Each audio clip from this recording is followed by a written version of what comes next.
We're going to go in and reconvene into open session 6:32. Good afternoon, everybody. First and foremost, thank you guys for being here. Happy Mexican Independence Day. Feliz Día de la Independencia de México.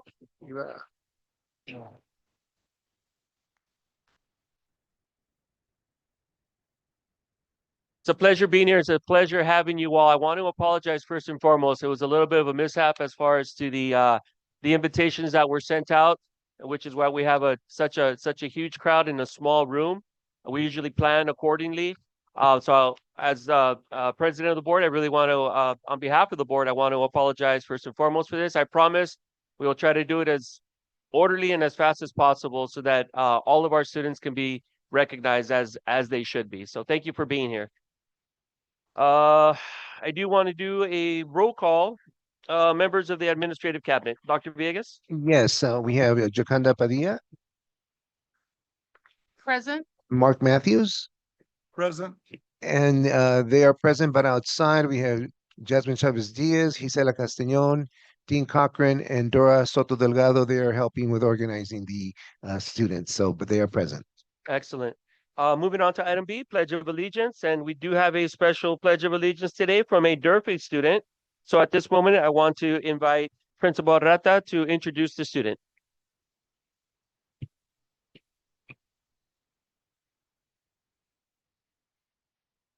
Good evening, board members, staff, and community. It is my pleasure to introduce two of our outstanding students who are representing our school tonight.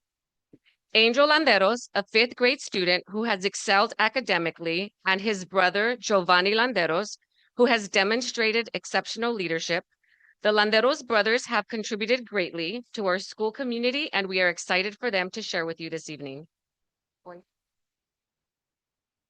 Oh. They weren't supposed to go back there. Not a problem. Understandable.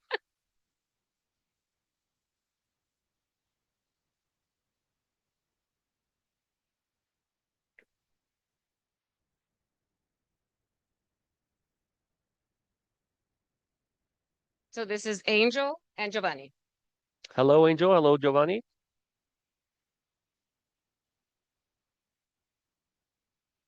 Good evening, board members, cabinet, community members, families, and teachers.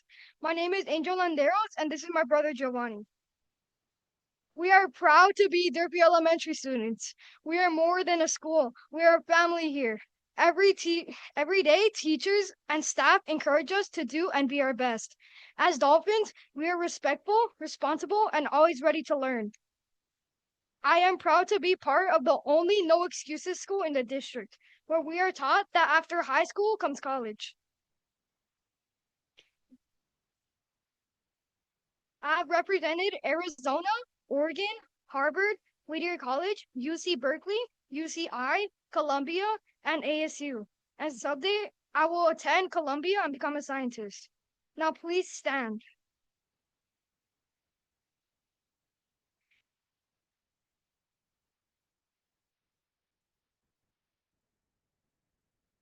And join me as we honor our country. Place your right hand over your heart. Ready, begin. I pledge allegiance to the flag of the United States of America and to the republic for which it stands, one nation, under God, indivisible, with liberty and justice for all. Now I would like to recite our college pledge.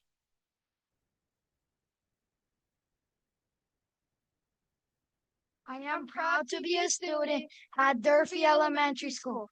With the support of my teachers and family, I will work every day to build my character and my skills in reading, writing, and math. I will work every day to prepare for my future. I am important. I am smart. My teachers believe in me, and I believe in myself. I know I am college bound. Yay! Okay.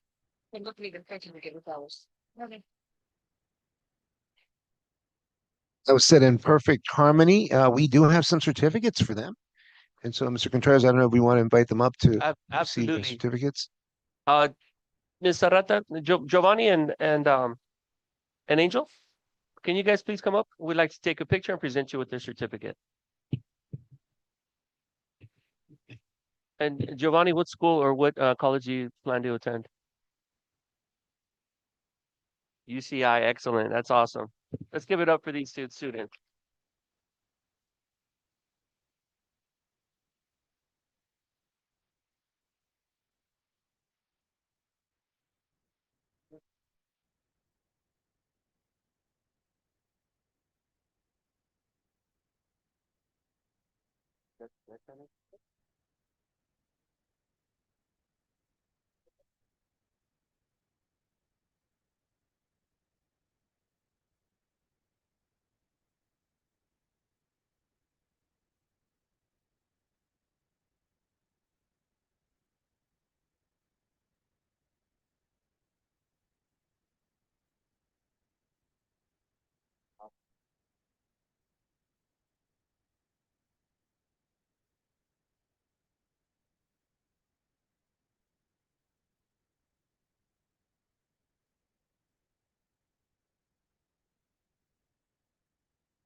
Thank you, Ms. Arata, and thank you to Durfee for everything you guys do for our students. Okay, moving forward, adoption of the agenda, approve the agenda of the regular board meeting of education on September 16, 2025. Before I move forward for the adoption, I'm going to ask for if there's any amendments.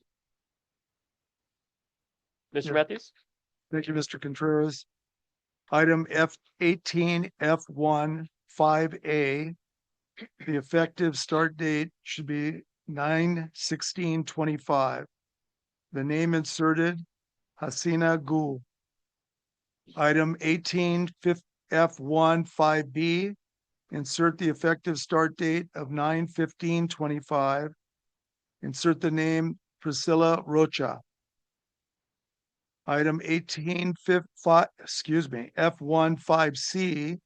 Insert the effective date of 9/18/25 and insert the name Jennifer Campos.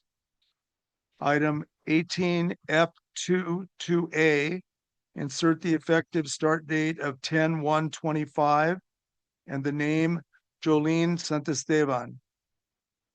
Item 18, F2, 3A is to be pulled. And lastly, item 18, F2, 5E, the correct site should be Salazar Continuation High School. Thank you. Thank you. Any more amendments? Hearing none, moving forward, may I get a motion to approve the agenda for the regular board meeting of education on September 16, 2025? So moved. Moved by trustee LaFarga, second by trustee Mejia.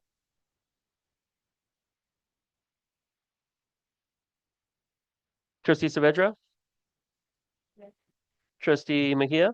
Yes. Trustee LaFarga? Yes. Myself, yes. Motion passes 4-0. Good. Moving forward, item 7, reaction of report actions taken in closed session. Yes, so as to items A through E, no reportable actions were taken in closed session. Thank you. Item 8, Item 8, approve suspension of expulsion of student number 1-2025-2026. May I get a motion? Second. Moved by trustee Mejia, second by trustee LaFarga. Before I go to a vote, any discussion? Hearing none. Trustee Saavedra? Yes. Trustee Mejia? Yes. Trustee LaFarga? Yes. And myself, yes. Motion passes 4-0.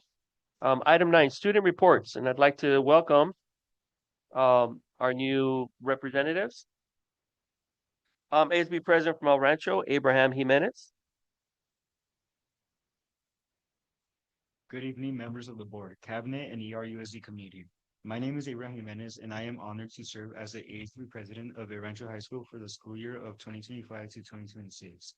As the first male president in nearly a decade, I take great pride in representing our diverse student body, and I am committed to leading with integrity, inclusivity, and school pride. I also want to sincerely thank Camila Zuno for her outstanding leadership as last year's ASB president. Her dedication set a strong foundation, and I am grateful for the opportunity to build upon it. Our freshmen had their first day on campus on August 13th, kicking off the school year with great energy and excitement. On August 16th, Rancho faced South Hills in our first football game of the season, coming out on top with a close win, 13-7 at SoFi Stadium. August 23rd made a historic moment at Rancho as Rancho played its first ever girls flag football game against Pioneer. Just a few days later, on August 26th, ASB voting results were revealed, and I was officially announced as this year's ASB president. On August 29th, we had a packed day with a welcome back assembly where academic decathlon and fall sports captains were introduced. ASB president and vice president were officially recognized, and we enjoyed performances by cheer and song. That same day, our football team played Bell Gardens and fought hard in a tough loss of 7-14.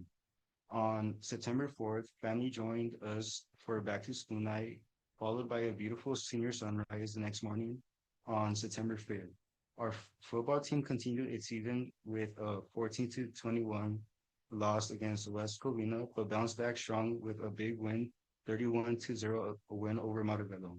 Finally, yesterday on September 15th, students had the chance to explore their futures at College Fair by connecting with schools and opportunities beyond high school.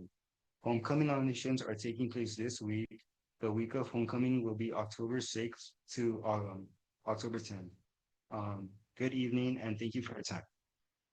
Thank you, Mr. Jimenez. And now I'm going to move on.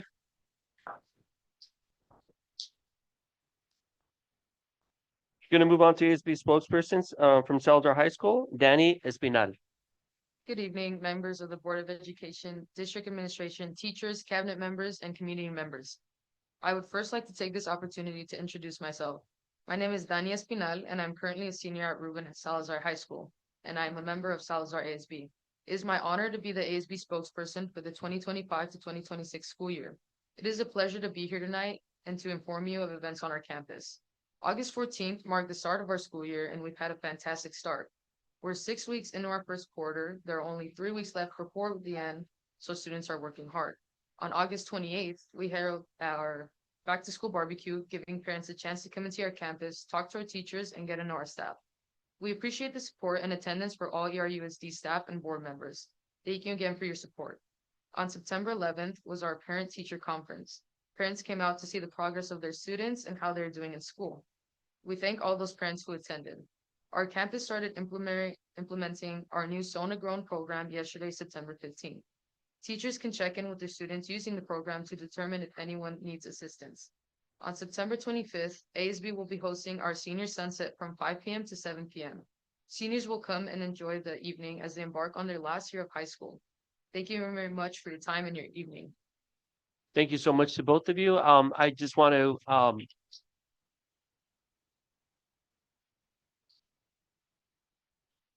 Mr. Jimenez and Ms. Espinal, as board president, as a former ASB president myself, class of 1991, proudly say it. I want to welcome you. I want to thank you, and I want to let you know that we welcome your guys' both of the high school's reports. We really welcome your opinions, and we really enjoy hearing what the high schools are up to. So thank you for being here. Thank you for taking the time. We know it takes a lot of effort in the positions you're in. So thank you very much for what you're doing, and we expect to see you here at our meetings, and we expect to hear everything that's going on at the high school. So thank you very much for being here.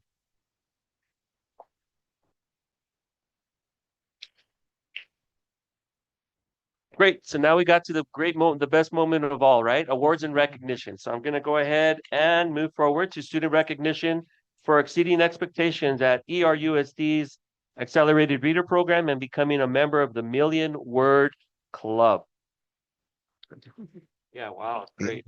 So that is amazing. So I want to thank everyone that's here today, because either you or your family member or your child has reached this plateau. And, you know, we know how important reading is. And reading is one of those things that we know that through reading, that's how we excel. So I commend all the students that have put the time in on their own to say, you know, we're going to read. We're going to make sure that we are reading on a regular basis every day. So before we even get started, could we please give a loud round of applause to these students who have read over 1 million words? Come on, nice and loud. And in the grito celebration, Viva los estudiantes, que viva! Can you say it? Woo! And so, Mr. Cochran, will you be sharing the names?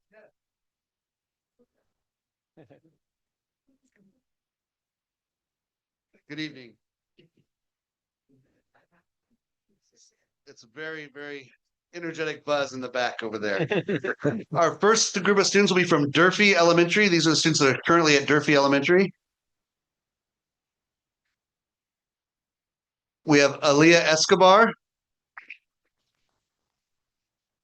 Benjamin Mendoza,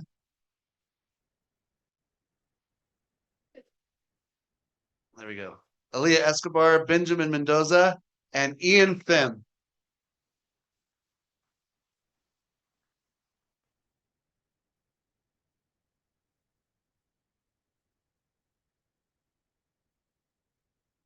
From North Ranchito Elementary, we have Roberto Banuelos and Nathan Nieves.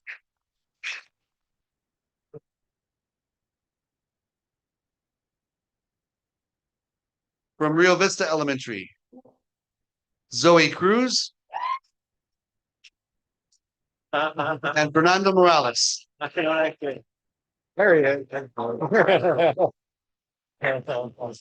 Rivera Elementary School, Jenny, come on back up, person. Fatima Cornejo, Jaden Mendoza, Amelia Miranda, Jack Parda, James Ramirez, and Roman Villar. And from Valencia Elementary, we have Athena Dorado.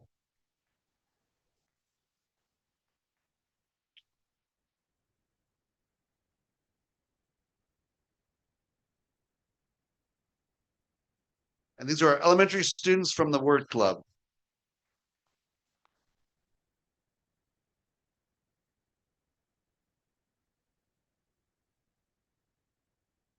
We'll just stand behind him. Great job, Jill. Great job. A little bit.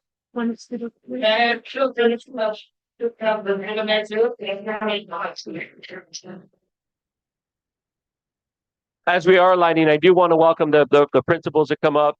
I want to thank not only the students who made this great achievement, 1,000,000 words. I don't think I got to 1,000 words when I was in school. 1,000,000 words is a great achievement. We're very proud of you as a board, as a district. It's a great achievement, and it also kudos to the parents. So if we can give hands to yourselves, the parents, you guys did a great job. A todos los papás, yes, give yourselves a tap in the shoulder, absolutely. A todos los papás que están soportando estos niños. These are the kids of our future. These are the future leaders. Okay, they will go on to do great things, not only in school but after school. So I'm very proud of them, and we thank each and every one of you parents for the support, because we're lacking that in our schools nowadays, the support at home from the family. So thank you guys very much.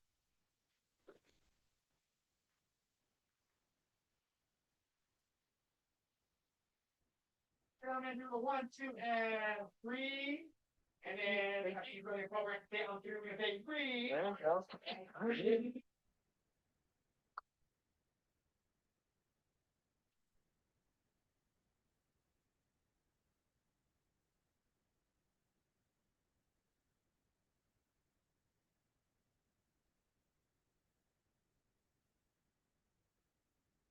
Thank you guys. Great job. You guys keep eating. If you guys are part of the same group, you have to in there.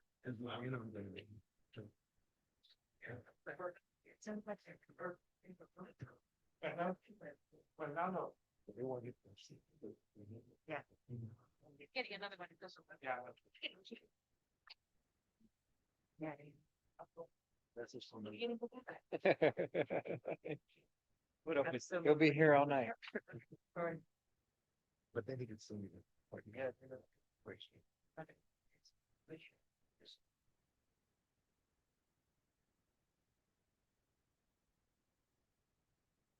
Okay, next we'll move on to our secondary group, and so we're going to be recognizing our middle schools.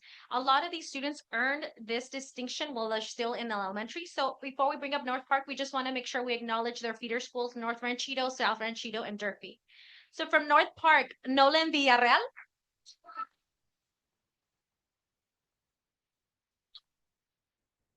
And Gabriela Vivar.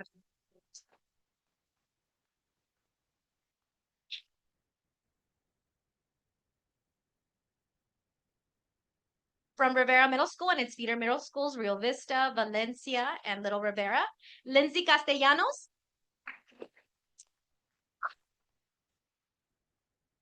Mateo Corrales. Angelo Nelas. And Sophia Reeves.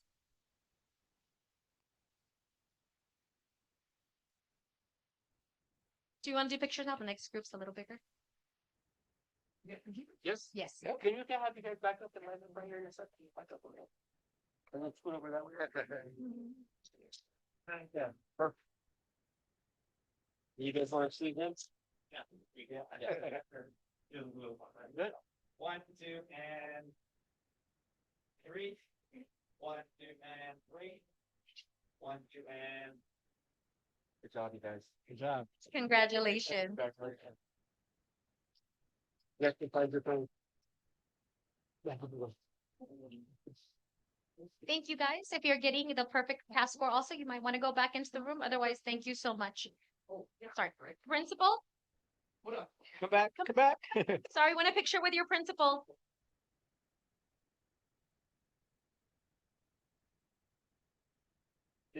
Dr. Ventura? No, Dr. Ventura.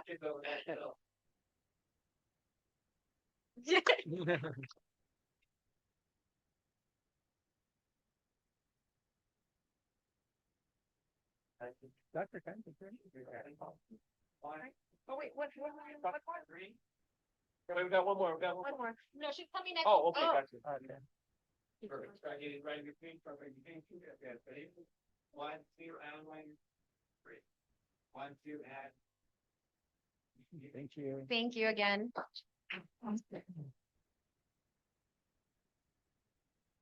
And our third middle school STEAM Academy at Burke with its feeders, Bernie and McGee. This is a large group. So we'll begin with Matthew Acosta. Roland Aranda. Sofia Becerra. Sofia Buenrostro. Melody Crisostomo. Safi Juliana. Emma Hernandez. Isabel Herrera. Roberto Herrera. Sofia Lopez.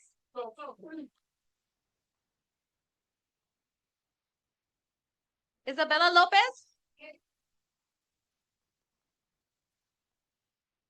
Jennifer Manzanares. Zoe Marquez.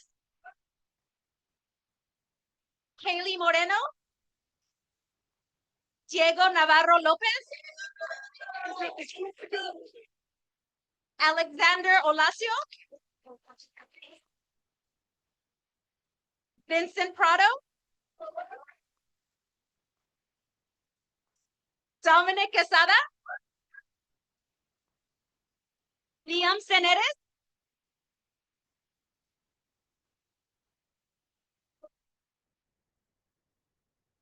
Arturo Valenzuela. And I think we missed her earlier, Safi.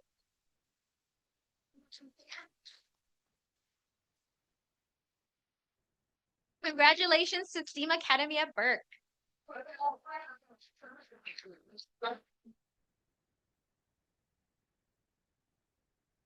And can we get the principals up here as well, please? Oh. Okay. Ms. Fisher? I'm gonna go up. I see, I heard Miss Fisher's back there somewhere.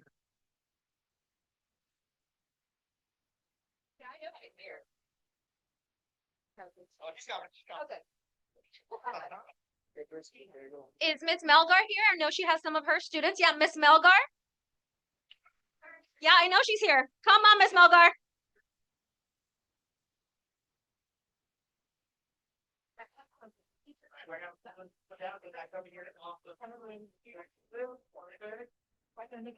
You're holding up the picture, Miss Melgar. She's over there. Oh, she's coming. There she is. Yeah, fine, you're good. Actually, there's room right in the middle over here.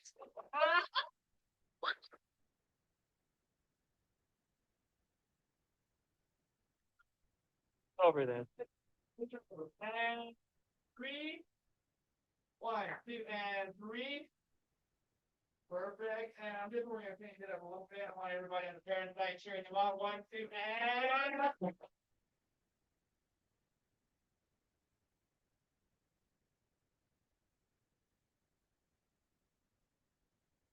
Great job. That's good. Great job. Yeah. Remember, if you have a perfect cast score, please head back to the room so we can recognize you next.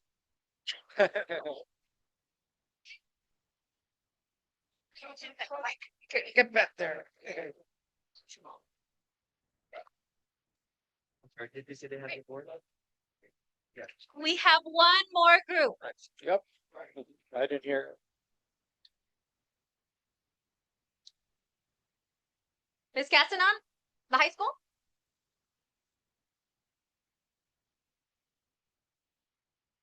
Okay, one more group. We would like to recognize the Million Word Club for El Rancho High School. Proof that once you learn to read and you love to read, it keeps going.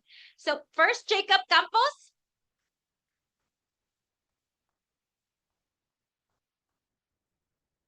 Jose Armando Macias Orozco.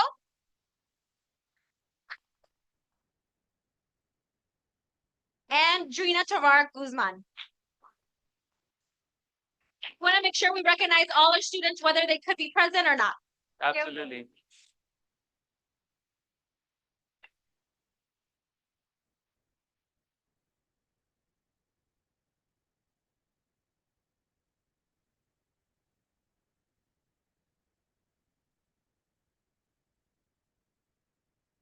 Next, we're going to recognize the students who have earned a perfect CAS score. This is a really difficult thing to do. Our students start testing in 3rd grade. They go 3rd through 8th, and then again 11th grade. A perfect CAS score is really, really tough. This year, we have probably twice as many as we did last year, and we especially did well in math, which we are very proud of.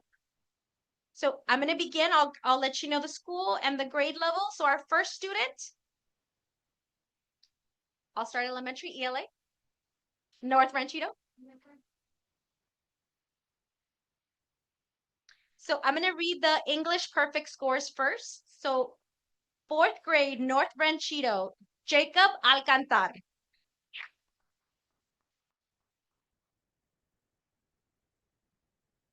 Again, parents, you have no idea how difficult this is for our students to do. It's a very hard test. Next, Rio Vista, 4th grade, Fernando Almanza.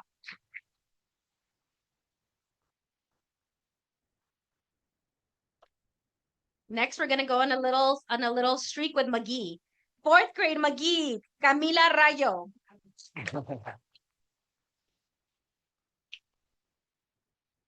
5th grade, McGee, Abigail Pleitas.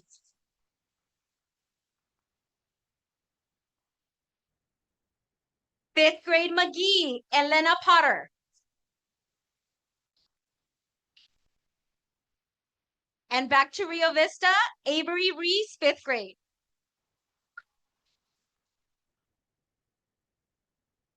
I'm sure. Our principal is not waiting.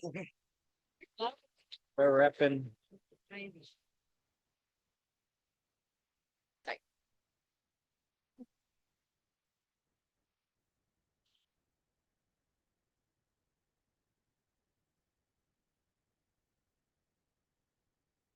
Fernando, we call Fernando Almanza? Yes.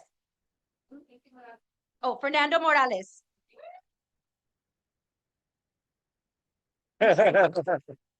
Sure. The other Fernand.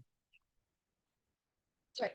I'm sorry, we're reading only the English perfect scores. Fernando's perfect math. Sir, Fernando, you get to stay up there a little longer. So let's finish up with perfect English scores. So now moving on to these students also earned it while at their elementary, but they are now in middle school. So Sofia Becerra from SEAM.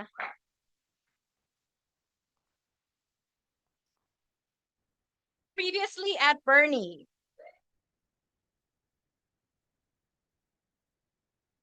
Emma Hernandez, Valencia student, now at SEAM. Another STEAM student, sixth grader, previously North Ranchito, now STEAM, Eliza Lopez.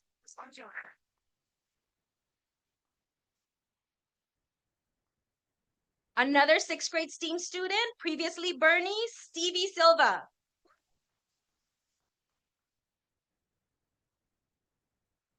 Seventh grade from Rivera Middle School, Ana Gutierrez Farias.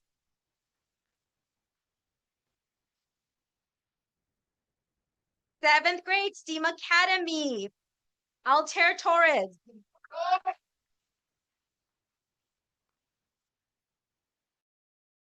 And wrapping up our perfect English scores from Rivera Middle School, Jaylene Wynn, eighth grader.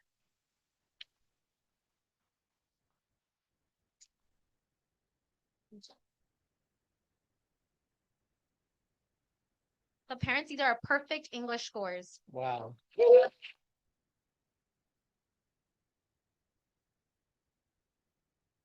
Principal? Can we get the principals up here as well, please?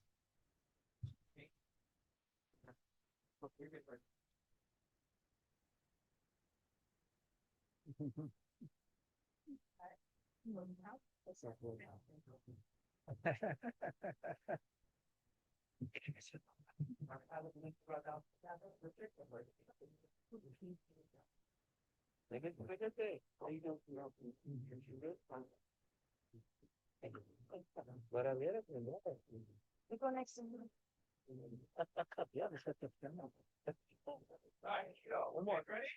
One more? All right.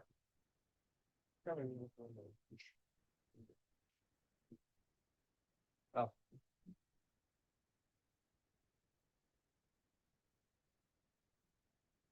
Come on, Missy Minute.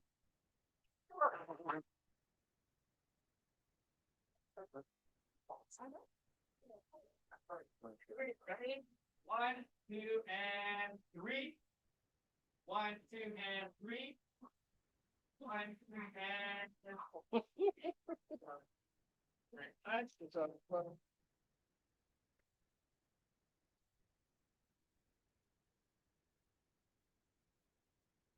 Okay, let's do this a little louder next time. So give me a second. Let's do this one more time. But this time, you guys are gonna give me a little cheer with the hands up and stand up for a split second on the count of 3. 1, 2, and 3.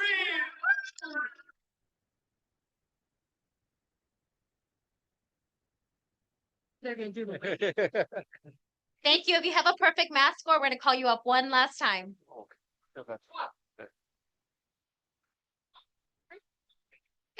so parents, thank you for hanging in there. We're going to recognize one last group. We're going to recognize one last group. These are the students who earned a perfect math score. If you tried to help, if lately you've tried to help your child with math, you know how hard this is.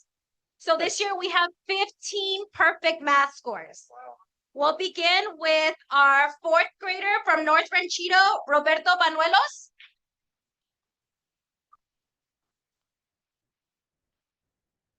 Next from McGee, fifth grader, Penelope Gordian.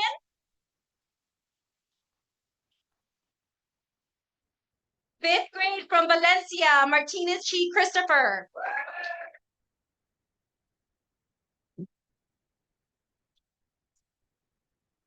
From Rio Vista, fifth grader, Fernando Morales.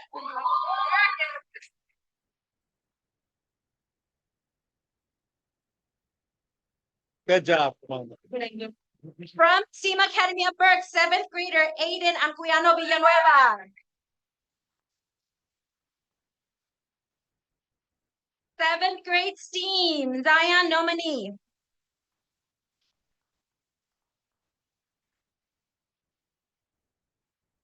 Our next student is an eighth grader from Rivera Middle, and if the name sounds familiar, it's because she also scored perfect in English. Jaylene Nguyen.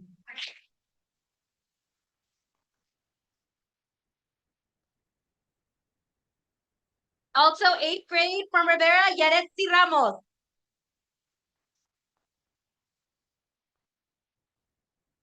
From STEAM Academy, 8th grader Jimena Reyes.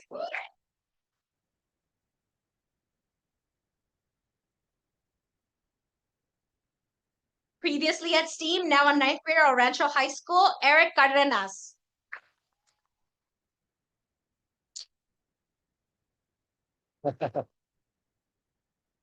Former Eagle, now Rancho Don, Violet Cervantes.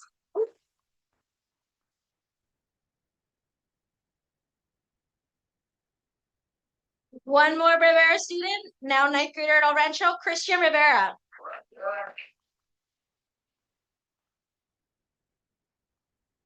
We have one last group. We're going to congratulate them on their perfect score, but also on having taken their last CAS test. They're all done. Seniors at El Rancho High School, Renee Gomez.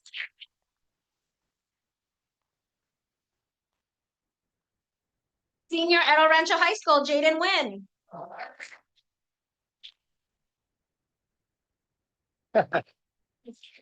Senior at Rancho High School, Josue Rizzo. One more hand for these kids, perfect math scores.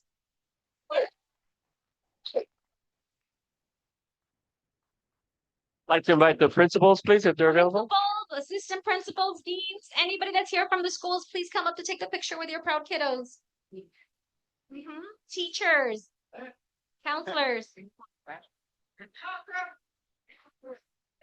School community liaisons. It takes a village, guys. Pásale, pásale.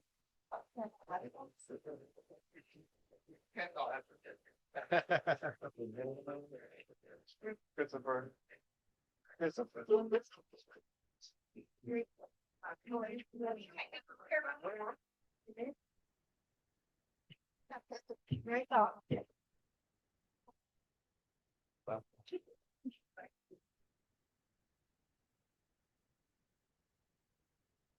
But I can't, you can't see me on the camera. Everybody over there. I'm a living behind over here behind for now. Stand over here. Right at the top block here. How are you? I'm good, good. We're still singing and dancing to Hamilton. I love it. Right here? Yeah. All right, here we go. 1, 2, and 3. 1, 2, and 3. All right, perfect. Here. Here we go. 1, 2, and 3. Last one, hold on. Give me 1 second. 1, 2, and 3.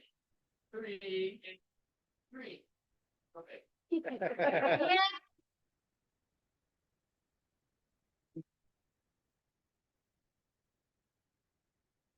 Congratulations one more time. Yes, congratulations to everybody that was recognized tonight, and also to the principals, assistant principals, all the staff that helped make this possible. I want to say thank you. Thank you for your support, and thank you for teaching our kids. Definitely, each and every one of these kids are going to be off to do something great. But I do want to recognize Fernando Morales. Fernando.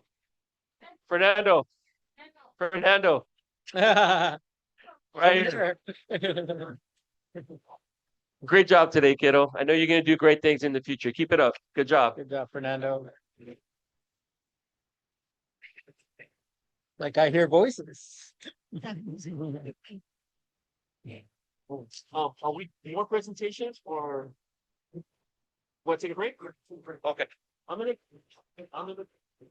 go ahead and get a 5-minute recess in case you guys do want to take pictures or whatnot. So we'll take 5 and reconvene. Thank you.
the patience. Always a good time when we have student recognitions. So moving forward, item 11, public comments, items on the agenda, blue comment cards. Any comment on items on the agenda? We don't have any at this time. Okay, so moving on to item 12, public comments, items not on the agenda, yellow comment cards. Any comments on items not on the agenda? We have two. First is Fernando Islas. Thank you.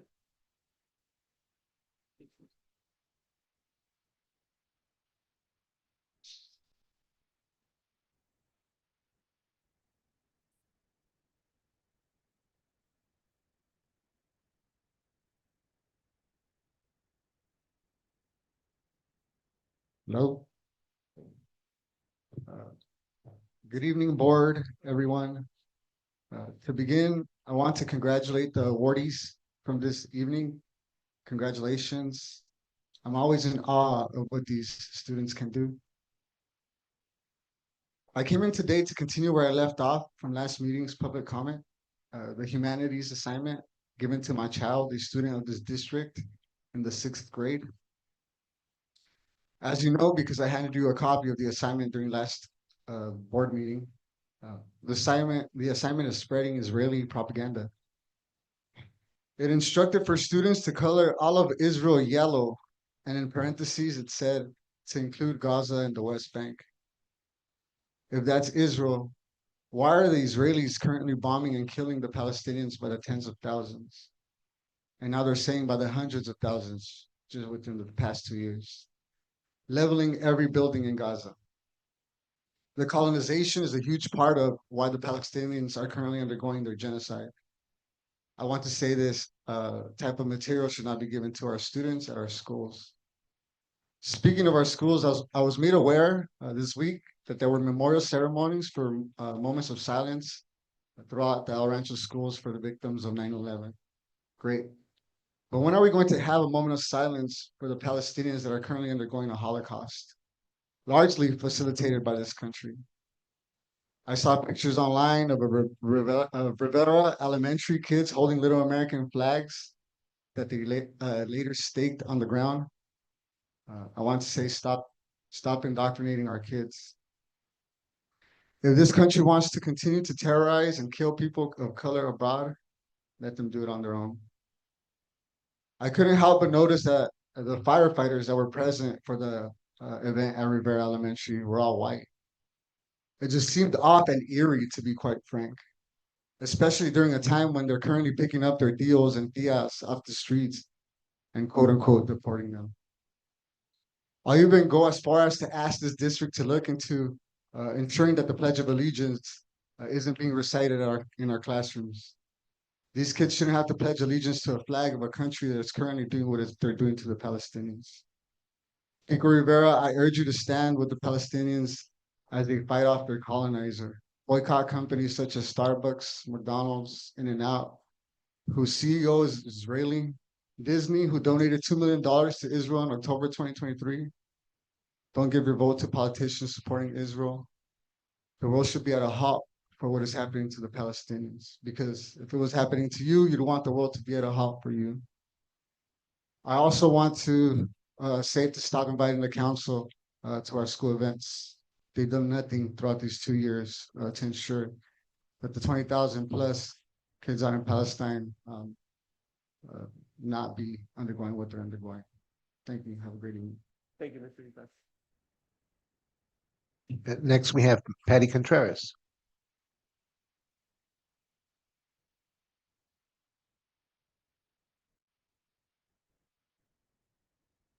Good evening, Dr. Villegas, board members, cabinet, staff, community, parents, everybody that's listening. I am here tonight to talk about some concern. I've always been someone who speaks up when I see issues, whether it involves students, staff, or the district, because I care deeply as a parent, as an employee, and as a community member. It really bothers me when I speak to other parents or employees of the district, and they have lots to say about situations in the district. I ask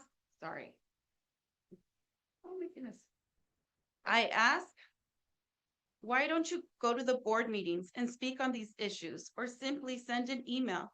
But their answers are usually, what's the point? The district won't do anything. Or even worse, I'm afraid of retaliation. That is unacceptable. A district should never be known for silencing voices through fear or inaction. I've been a parent in this district for the last 18 years and an employee for 10. I've seen the good, the hardworking staff, the involved community, and the students who strive to succeed. I truly believe this is a good district. But lately, when people constantly feeling unsupported, unheard, or even afraid to speak out, it makes me question what's really going on at the top. Dr. Villegas, as a superintendent, you have a responsibility to value the people who keep this district running. That means generally supporting your staff, not just putting band-aids on problems, not passing the buck, but following through on commitments and making things actually change or fix them. This district is full of great employees who go above and beyond every day, but too often they don't feel supported. And when people feel unsupported, they leave. And when they leave, we lose out and other districts gain. Funny, this isn't the first time I say this.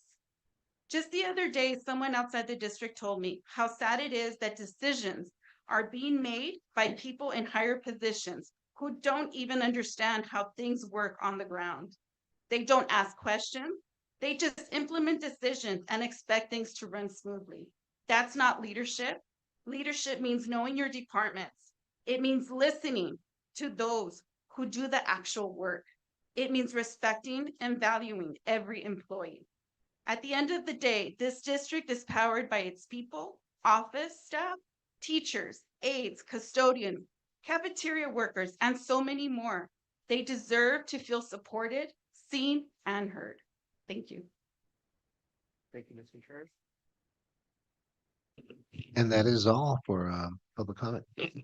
Thank you. Okay, moving on to item 13, Labor Association reports.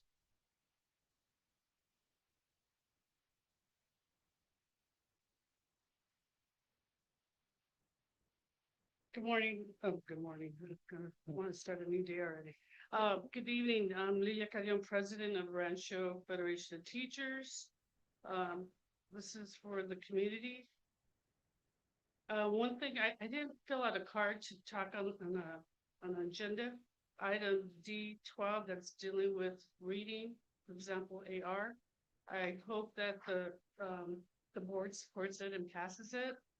It's really, my membership talked about this last year regarding the importance of AR, and I ready the teachers that were piloting it, and they really said good things about the two programs. I know that word was out that some people were disgruntled about iReady, but I tried to listen to their concerns, and I did pop into classes. And I think the only issue we found is that it depended on the age level of the kids of how they can maneuver the computer. But once the teacher and the people that helped them got them going, I saw that the kids were fine. And my understanding that this is a good program for our teachers to get an idea what our kids need and then focus on the skills that they need to improve. So please, as a board, continue to support the AR. I know AR and iReady, but AR it's totally different from iReady. But the point of AR is just getting kids to read. And as we all know, kids won't do anything without a copy, which is great. But once they get used to reading and following the program, the teachers I was asking around and the teachers were saying that they thought that was really helpful in encouraging kids to read.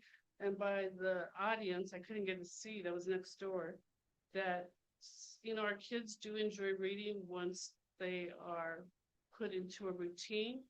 And as we all know, that once we start to read books, then it takes us to different levels of what we want to read and what we want to learn.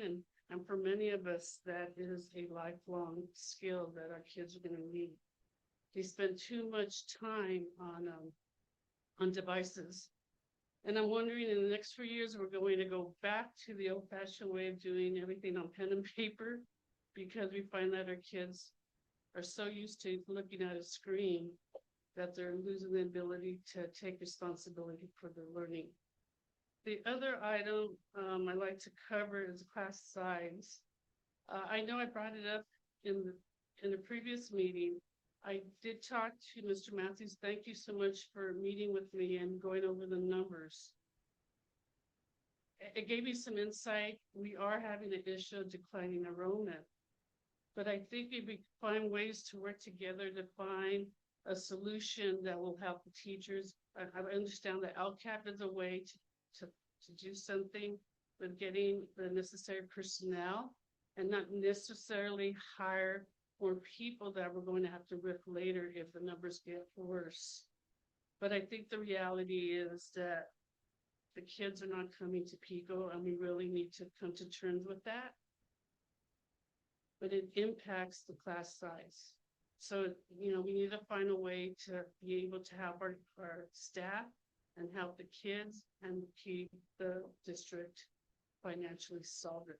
As you well know, ERT, as I shared before, this is our 50th anniversary as a union in Pico Rivera. And one thing that ERT has always made a mission is to keep ERUSD solvent. But just tell us what's going on and we can work together. And I know historically, since I've been president, I know I could always rely on the staff to walk me through what needs to be done and come up with a plan that works for our employees and for our students. And the last item, it's just the workload. I think I've heard it way too much, but we have so many things going on. And it's really hard for our employees to figure out where they need to focus. And we need to be really conscientious of what we're doing, have a plan, show what the outcome or the goal is. And I think that will help us as a group to sort out what is working and what is not working and find a balance of keeping our people mentally sane, basically. As you know, our staff, and it's across the board, it could be a teacher, it could be a classified, it could be a secretary. We all do work together, including cabinet, that we all make our students a priority. We just need to fine tune some things so that we can move forward. I just don't like sometimes seeing my people crying of frustration and trying to get things done.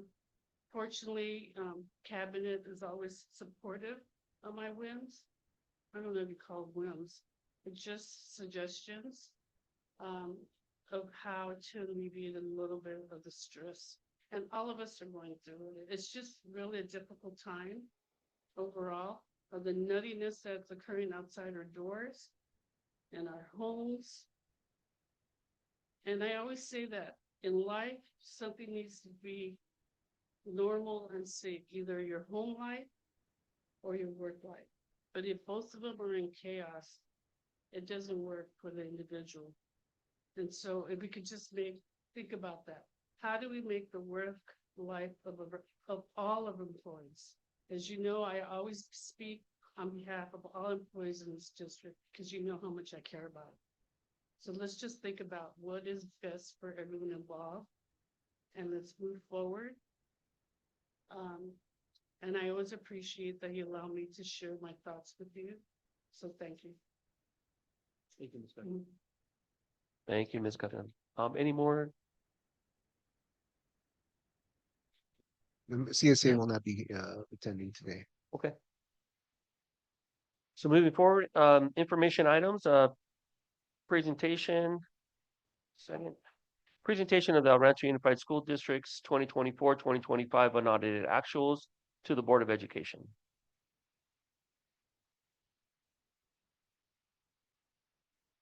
And before we get started, I do want to remind our representatives from the high schools.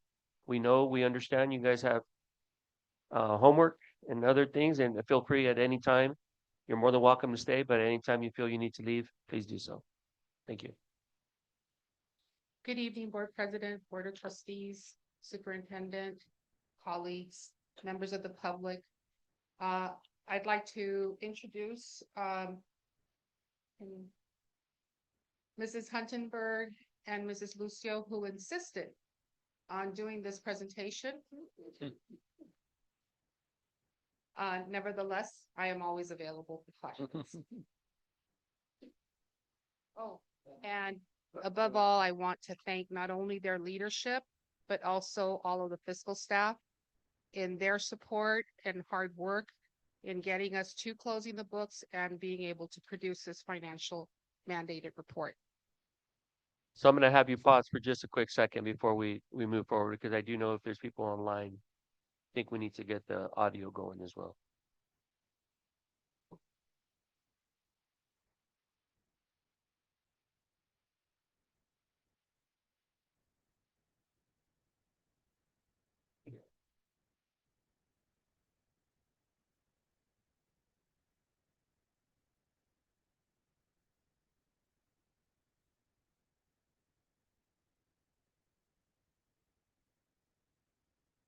Thank you.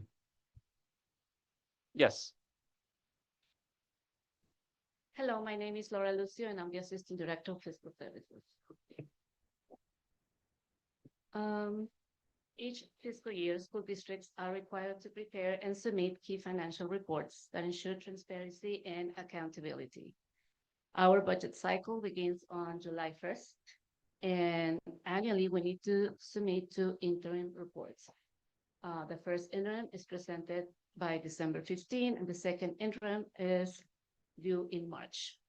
These financial reports provide updates on the district's financial status.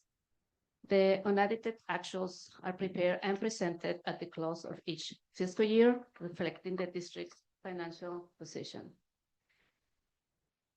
The districts must certify their financial condition. For our district, we are providing a positive certification this year, confirming our ability to meet financial obligations for the current and subsequent 2 fiscal years. This is the annual budget cycle for districts. Once the upcoming fiscal year's budget is adopted, we immediately start the process of year-end. This process culminates with the presentation and approval of the unaudited actuals, which we are presenting tonight. The district continues to close the books in a timely manner, ensuring accuracy and compliance. For fiscal year 24-25, the fiscal department remained fully staffed until about 2 months ago, and we are already the recruitment is already underway to fill the current vacancy that we have. Our CBO has now entered her 3rd year of service with the district, providing consistency in leadership. Multiple staff training sessions have been offered and attended in support of professional growth across our department. We are supporting financial improvements throughout the district by providing and ensuring proper utilization of the funding available. In fiscal year 24-25, the SMARTY system was successfully implemented for purchase requisitions. And additionally, about a month ago, the SMARTY was also launched for personnel requisitions. Streamlining processes are improving, and the tracking processes for across all the sites and departments. Efforts are currently in process concerning the implementation of the human capital management system, which will replace our current HRS platform. This is a mandatory implementation that requires a review of all our data and necessary adjustments at multiple levels to ensure accuracy before the configuration process begins. Ms. Heather Redding serves as the project lead, while the human services and fiscal staff, including our CBO, Ms. Padilla, and Assistant Superintendent of Human Resources, Mr. Matthews, are engaged in collaborative efforts to facilitate a seamless transition.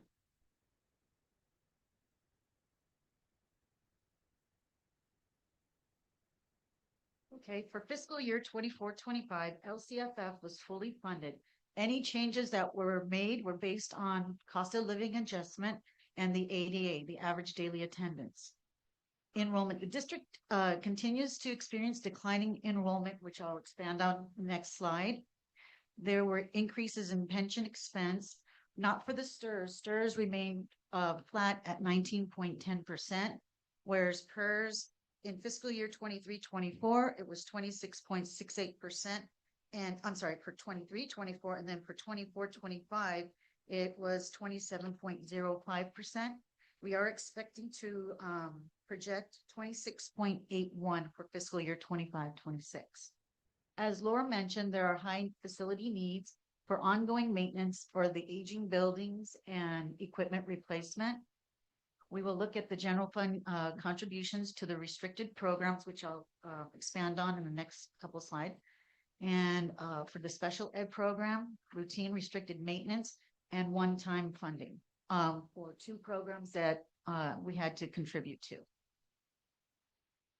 This is the enrollment trend and forecast. Over the past few years, El Rancho has seen a decline in student enrollment numbers.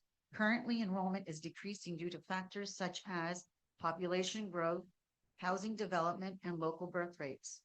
Looking ahead, based on current data, the community trends and expected enrollment is to decline over the next 5 years. The forecast helps districts for planning, classroom space, and resources to best support students. Understanding the enrollment trends allows the district to make smart decisions going forward. The unaudited actual reports shows the district's financial position as of June 30th, 2025. And what we do all the closing entries, the adjusting entries, the contributions, the indirect costs to the best of our ability. We look at any deferred revenues, and we take a look at all of the district's transactions for the entire fiscal year, not only for the general fund, but for all of the district's funds. The final cost of contributions for restricted programs, as I mentioned, there was a one-time for AB 86, the expanded learning program. It came in at 610,000 more than what we had anticipated, and that was to keep and retain instructional aides. Then we had a one-time cost of $34,000 for the kitchen infrastructure over at DO2. It was to pour the concrete, and we were able to keep the walk-in freezer. State special education, the contribution was 17.8 million. Restricted routine maintenance is the required 3%, was 3.6 million.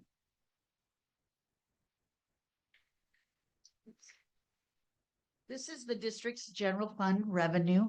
And as you can see, the LCFF funding is the most funding that the district receives at 107 million. Federal revenues came in at 14.197 million.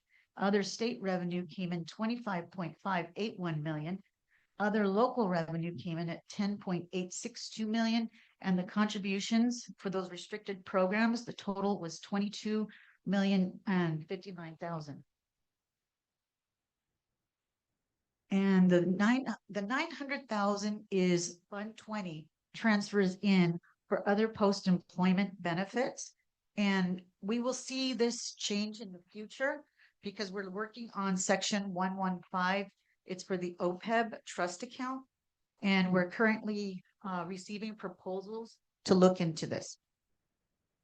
And then there's a slide oversight here. As you can see, I had the 118.411 million. It actually it's 96.382 million. And that's because when you look at this revenue, it's the contribution amount. So the contribution had to be removed and put into the restricted program. So the net effect in the combined revenue remains the same.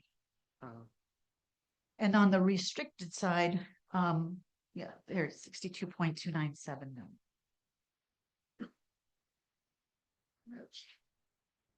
Then we have the general fund expenditures. In the left column, we have the unrestricted, and in the middle column, we have the restricted, and then we have the combined expenditures. The certificated salaries are 52.973 million, classified salaries at 22.844 million, employee benefits at 38.041 million, books and supplies at 10.61 million, 10,616,000, and services and other operating at 23.6 million. Capital outlay 14.4 million, and other outgo at 781,000. The other outgo represents the Tri-City ROP outgo of 600,000, and we have a small program at Los Angeles County Office of Education for 181,000. Transfers of indirect costs for El Rancho, it's 6.67%, and districts are allowed to cost out any overhead costs such as the utilities, use of facilities, and any overhead costs like services that we provide.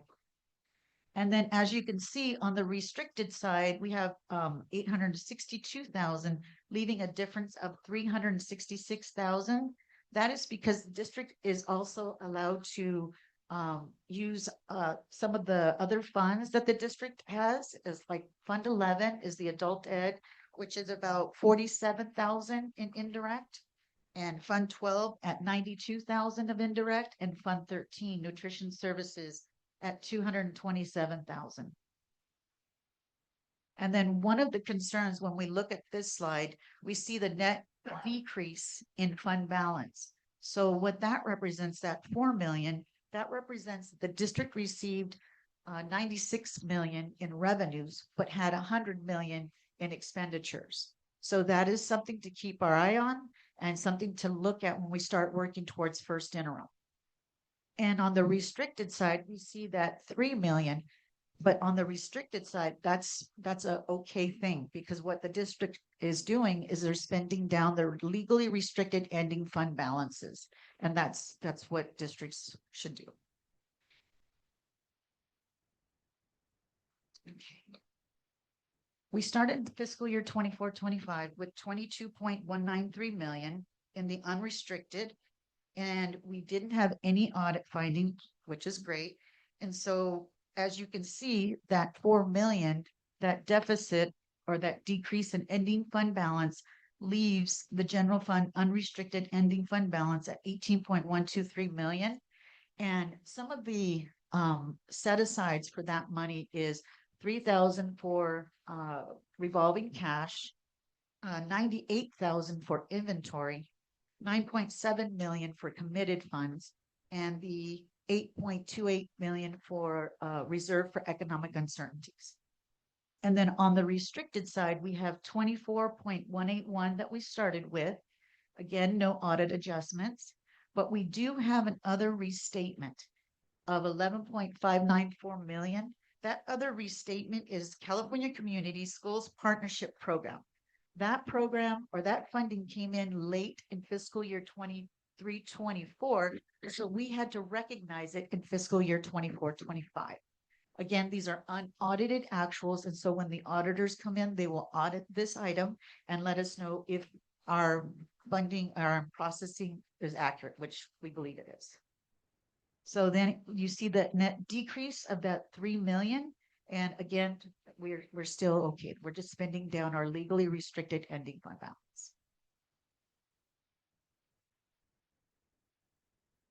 So the next steps is we're presenting the 24-25 unaudited actuals to the board. We'll send it to the county for certification, and then we'll start looking at first interim. We're going to start preparing any budget revisions for any new revenues that we hear about or any new changes that we have been reported to us. We'll look at ongoing staff monitoring and position control. We'll look at our special ed programs, and we'll work closely with our SELPA. And then in December, we'll bring to the board our first interim report. Any questions? Thank you. Ms. Lucille, Ms. Huntingberg, thank you so much for the presentation. We appreciate it as always.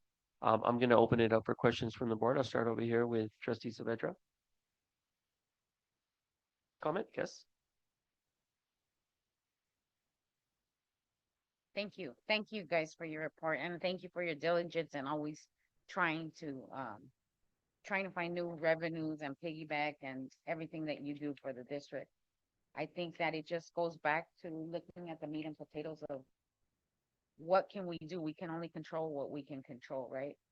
So just revisiting all those areas using the 7-Eleven committee, using the budget committee, using you know, working with the city and seeing where student, I understand declining enrollment is happening across the board everywhere in California, but perhaps there is a certain 8th grade to 9th grade, there's a huge drop off. You know, 5th grade to 6th grade, there's a huge drop off. And what can we do? Like and I know we've had this conversation multiple times, but what can we do to entice the families that are here and their students are not going here? We have beautiful facilities. We have teachers and admins and staff that really care about this district. You know, they put their heart into it. So how can we let those people know that we're here as a district and, you know, we want your kids to be part of our community? Okay, thank you. And if I may chime in, so then in terms of the next steps in response to your observations that I know we all share, we are working diligently in addressing that. For example, we recently had the enrollment committee meet. We came up with some very good conversations and recommendations, so we're working in that direction. Tonight, you have one of the items is the approval of the new demographic study. So we are working diligently on that. That will be presented to the board. I'm hoping they'll be able to have it ready for the next meeting because simultaneously that has to also be presented to the 7-Eleven committee in terms of a complete analysis and looking at our financials and our declining enrollment. So we do have multiple efforts that we need to look at this very seriously within the next 3 months. Thank you. Trustee Saavedra?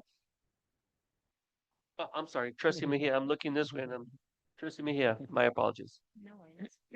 Thank you for the presentation.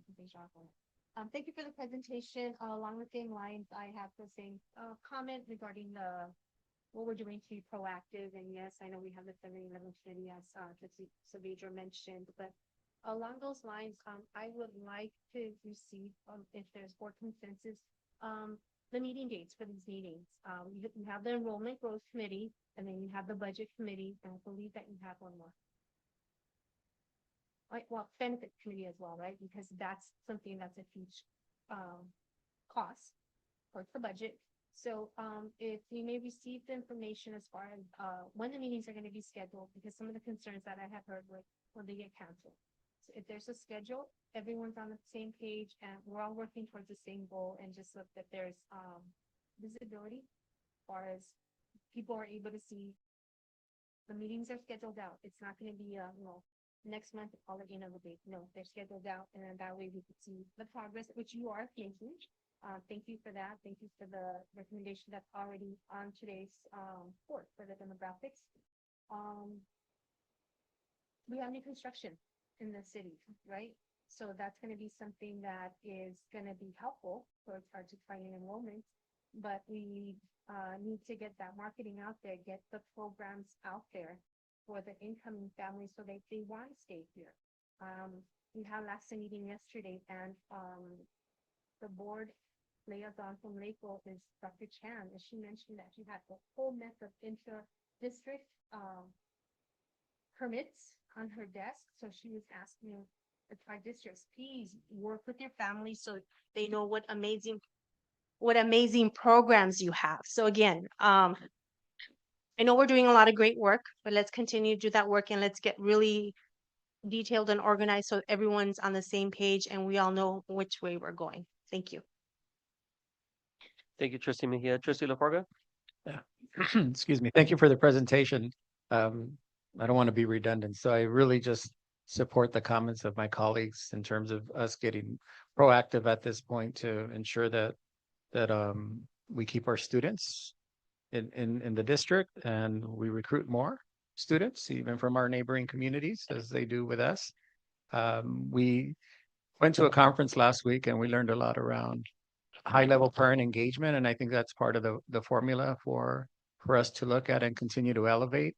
I did have just one question about the enrollment number. I guess it's 2025. Is it 6,878? Is that where we're at right now? That, the number you see for 2025, Mhm. that was day 10 of our enrollment. Okay. So as you know, come CBED's day, that will be the number that will be submitted to the state, and that's what we'll base the funding on. And when is that date? October 5th, I believe. Okay. 4th or 5th.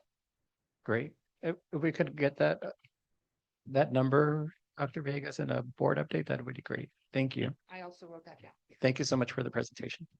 And well, giving clarification, there were some meeting dates that you were looking for. Enrollment committee, 7-11 committee, budget committee. Were those the three? Benefit committee was mentioned. Is that as well? Thank you, Ms. Lucio, Ms. Sonnenberg, Ms. Padilla. I pretty much all my, questions were answered. I have the same. So, thank you for the presentation, and we do appreciate everything you guys do for our district. We do see the work that you're doing. So thank you very much. Thank you. And in closing, of course, first of all, my respect and appreciation to each and every one of you for that support. I want you to know and rest assured that we are building capacity. The reason normally an assistant director of fiscal services would not be presenting to the board, but you'll see more of Laura. We are building that capacity. She is a gem, and we are very fortunate to have her in our district. She's doing a lot of hands-on, was very instrumental in our closing. She's already starting with Lily on first interim. So I did want to make that recognition to her effort and contribution. Absolutely. Thank you so much again.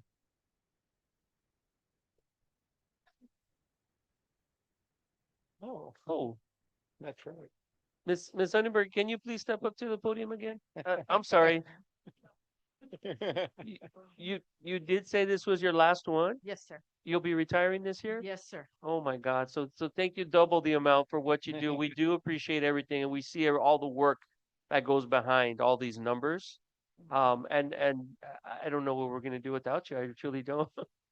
And I know you're training, and there's people behind you as well, and that's the way it should be, right?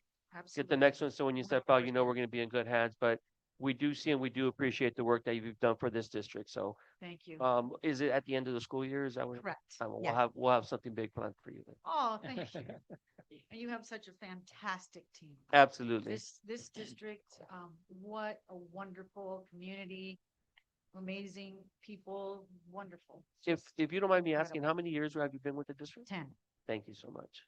I appreciate it. Thank you.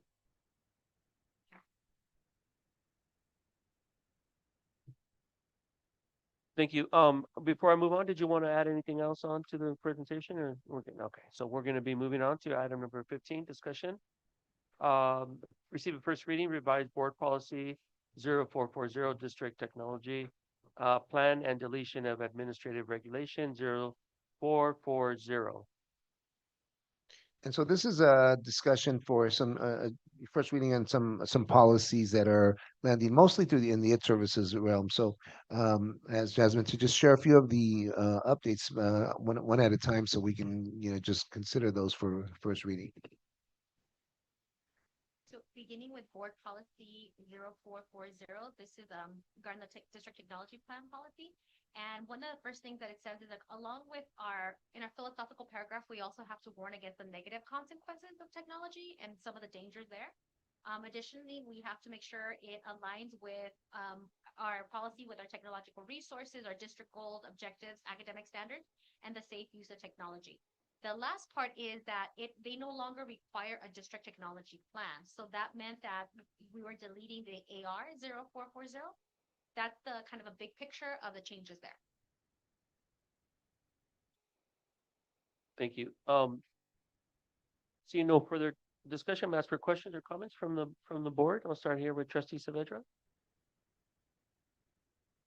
Trustee Mejia?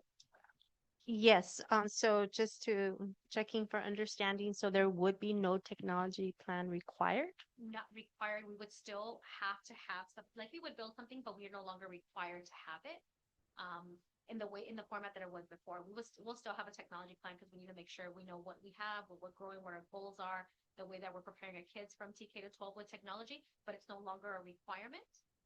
So we don't have to have that administrative regulation that goes through all the pieces, but we are still required to list what components we would include as part of our technology. So the board policy is delineating what would be in the plan, but you're saying that there's no AR attached to it. Exactly.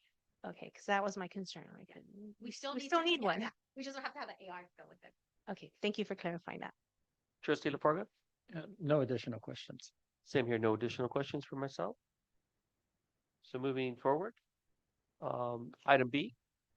Item B is board policy 1113, which is school website. So the first thing is, we were just having this conversation in cabinet. They want us to change the wording to now assume that every school has a website. So before it was like encourage, right? So now we're going to assume that every district and school has a website, and to really recognize the value of district and school websites as a communication tool with parents. We also, one of the big changes with the new law, AD 1785, that was adopted in 2024, it prohibits districts from publicly posting online specified information of any elected or appointed official, such as a governing board member, without first obtaining the written permission of that individual. And then when we go over to the administrative regulation for that same board policy, the big shifts there are the requirement and technical standards for making web content offered by government entities accessible to public. We had to do a couple of minor clarifications and revisions of policy, but that's the big picture of the changes that were included. Thank you. Open up for any questions or comments from the board, starting with Trustee Saavedra. Just have one copy. The way I read it,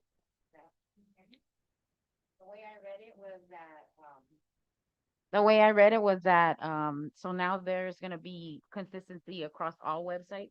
So as a former parent of a student, and I would always tell people, just go to did you check the website? Did they check? And you're like finagling with this website, like, well, everybody has a different view, and it's just a standard. This is where you have the SIP stuff. This is where you have, your bell schedule, your hourly schedule, early dismissal, all parent information. Thank you. And I'm excited to see that. And internally, that's one of our goals, is to make sure those components that you just mentioned, every school has those pieces. There might be some extra stuff, like, McGee after 3 has information on that, but we all have the core and in the same location. So if I say, look for the SIP site, it's under here, it's under that for every website. Good, thank you. Trustee Mejia? Yes, thank you for clarifying that as well, that it's going to be consistent. At the same time, though, I'm not sure which board policy or a job description, but I would like to see who's responsible for updating, because you may have the same components, but some websites are not being updated, and that defeats the purpose of having that information for parents and families and students. Yeah, we need to see who's responsible at each school site and making sure that they are regularly updated.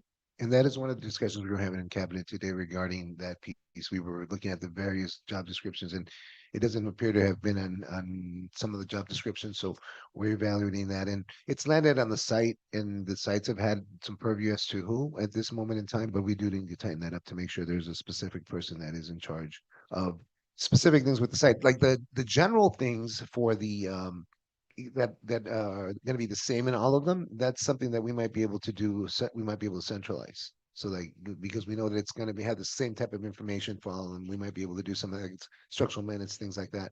We might be able to do that.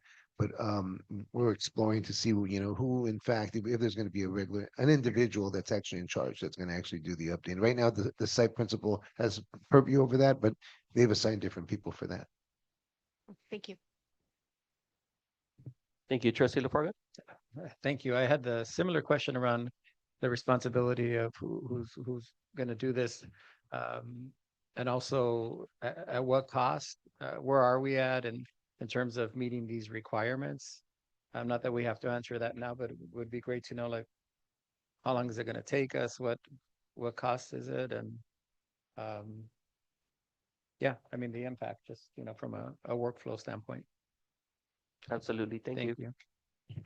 Good. And so moving forward, item C, receive the first reading revised board policy 614 2.93 science instruction. So this one gets us into NGSS and a little bit of our current science. So H4 policy begins with the board's philosophical statement, and this one wants us to specify that science instruction includes the place of humans in ecological systems, the causes and effects of climate change, and the methods to mitigate and adapt to climate change, as well as experiments or other activities that foster critical thinking. Then it requires us to make sure that we meet or exceed the next generation science standards, which we have fully implemented. And describe the knowledge and skills students are expected to possess at each grade level. So have targets for each grade level where NGSS is going to be focused and what are the expected outcomes for our students. Excellent. Questions from the board or comments? Trustee Saavedra? Thank you again. I'm just happy that we're meeting and soon will be a fee, I know it. All the indicators that we're fighting. Absolutely. Trustee Mejia? Thank you. So it speaks about the professional development for teachers. I know that you have like a plan for the year. How much do you have for science? So we have Miss Odell, who's our science TOSA, and she's actually, so she runs our science cohort. She brings all the middle school science teachers together. And this year her two things that she's really focusing on this year is one, English learners. So she's put together, she's actually copyrighted it, so nobody steals her work, and found it with all these EL resources. And she's actually presented the LTEL data at the middle school level to ask teachers, how can we as science teachers support reclassification? That's one of the areas that she's really concentrating on. The other area, and we're actually going to use some SSC funds, is we want to get our kids into the innovation lab.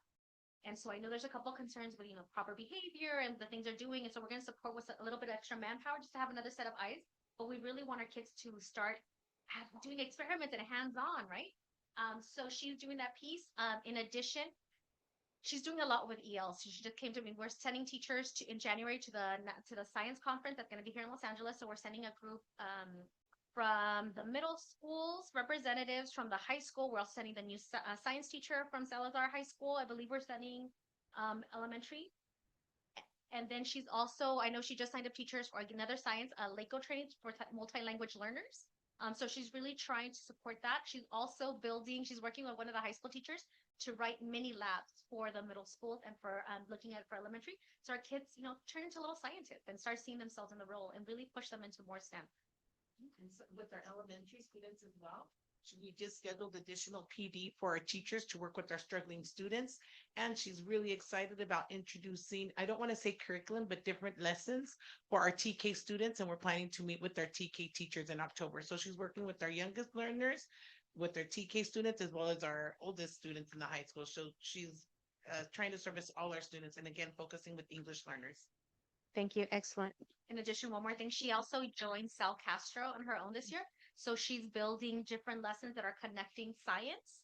Sorry, I'm trying to bring it up because I shared it with my husband. He's like, can I see that so I can share it with the science director at UCLA?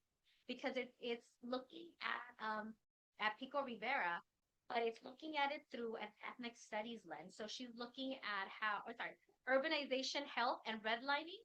What's the connection? How does the history of housing practices affect us today, and what are possible solutions? So she's really trying to make science not only fun because it's hands-on, but really connected to Pico Rivera and our kids learning a little bit more about their climate, their history. Thank you.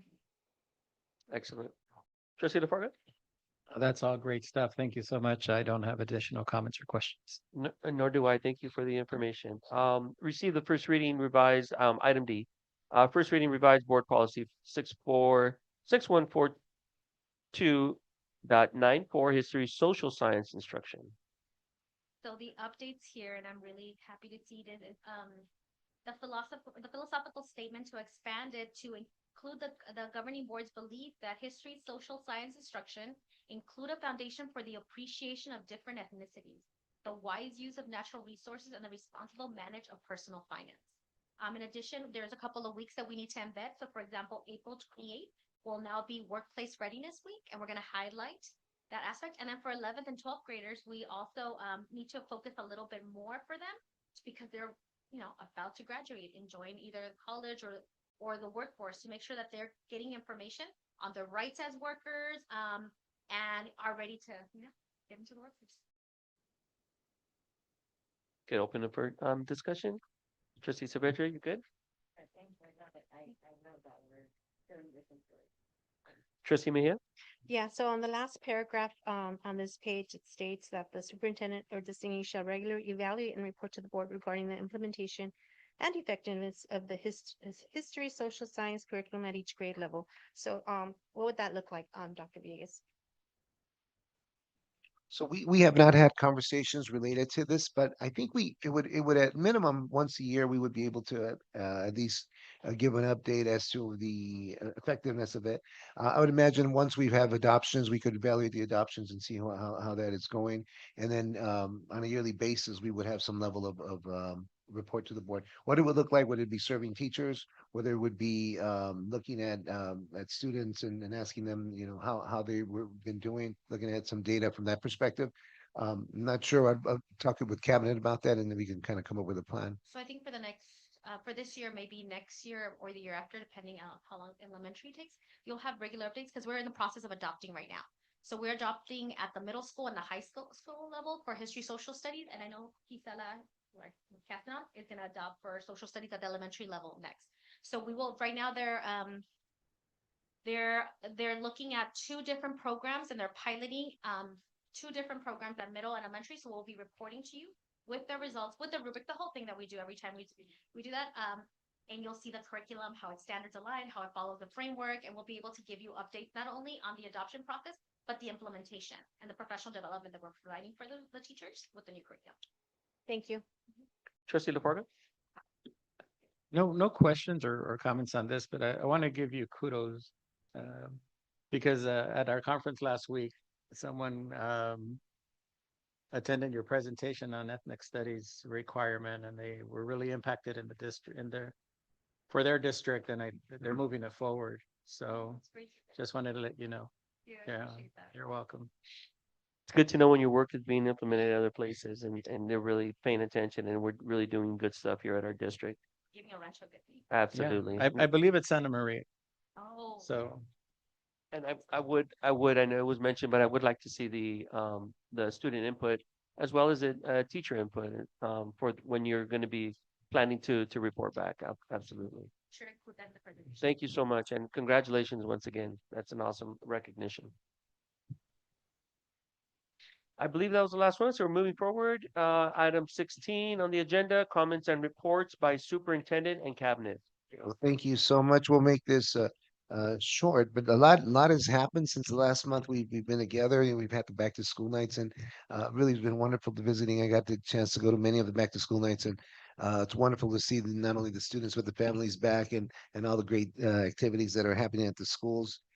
Wanted to just make note, we have been having discussions for some time now about the idea of tasers and cameras, and that's something that's going to be looked at in board agenda a little bit later. So just a little bit about that is, just we're looking at providing the right tools for police officers to make sure that they have the appropriate tools that they can use, and certainly, if this were to go forth, there's going to be a whole lot of training and different ways of appropriate use of how this is actually used.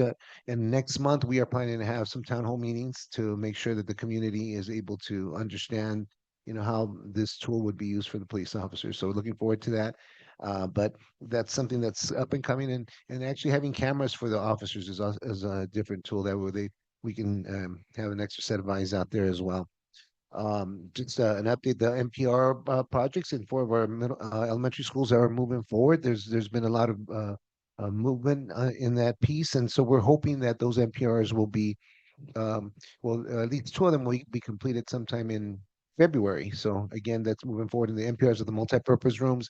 That's where our students spend a large part of the day with eating and assemblies and other things that happen as well. I want to acknowledge that it was said a couple different times that there's declining enrollment that's have been talked about, and it is, we as a community, we know that there's fewer students that are living in the community, and I think the demographic study that will be looked at next month is going to tell us more information as to how many actual students do we have in our boundaries and how many are coming to our schools, and it'll give us a better sense of information of what are some of the next steps. But it is something that we're doing. But we did have an enrollment committee. We call it an enrollment committee, but it's really a committee that looks at how do we sustain the students that we have, how do we market to others, and so certainly a lot of things that we can do to keep our students. And so you will be seeing an update from the committee that talks about some simple things that we can do right away, with making sure that there's understanding of, like, the elementary students knowing about the high school and the great programs at the high school and having field trips there, having the middle school start a little bit earlier. I mean, they were coming there in as eighth graders, but starting a little bit earlier so that they can understand what they're actually, the great things that are at the high school, and why they'd want to come, and getting the parents involved as well, because that's an important thing. And just to pitch out there to anyone who's listening, any parent that has students with us, the great things happening in our district, and you are our best commercials. If you were to go out there and just let people know there's really good things happening in our district, and let your friends know that if they come to our district, really good things would happen. And so that's a report for today, but I'm looking forward to many of these things happening in the next few months. Thank you, Dr. Villegas. Moving on to item 17, Board of Education announcements and acknowledgements. And I'll go ahead and start to my left here with Trustee Saavedra.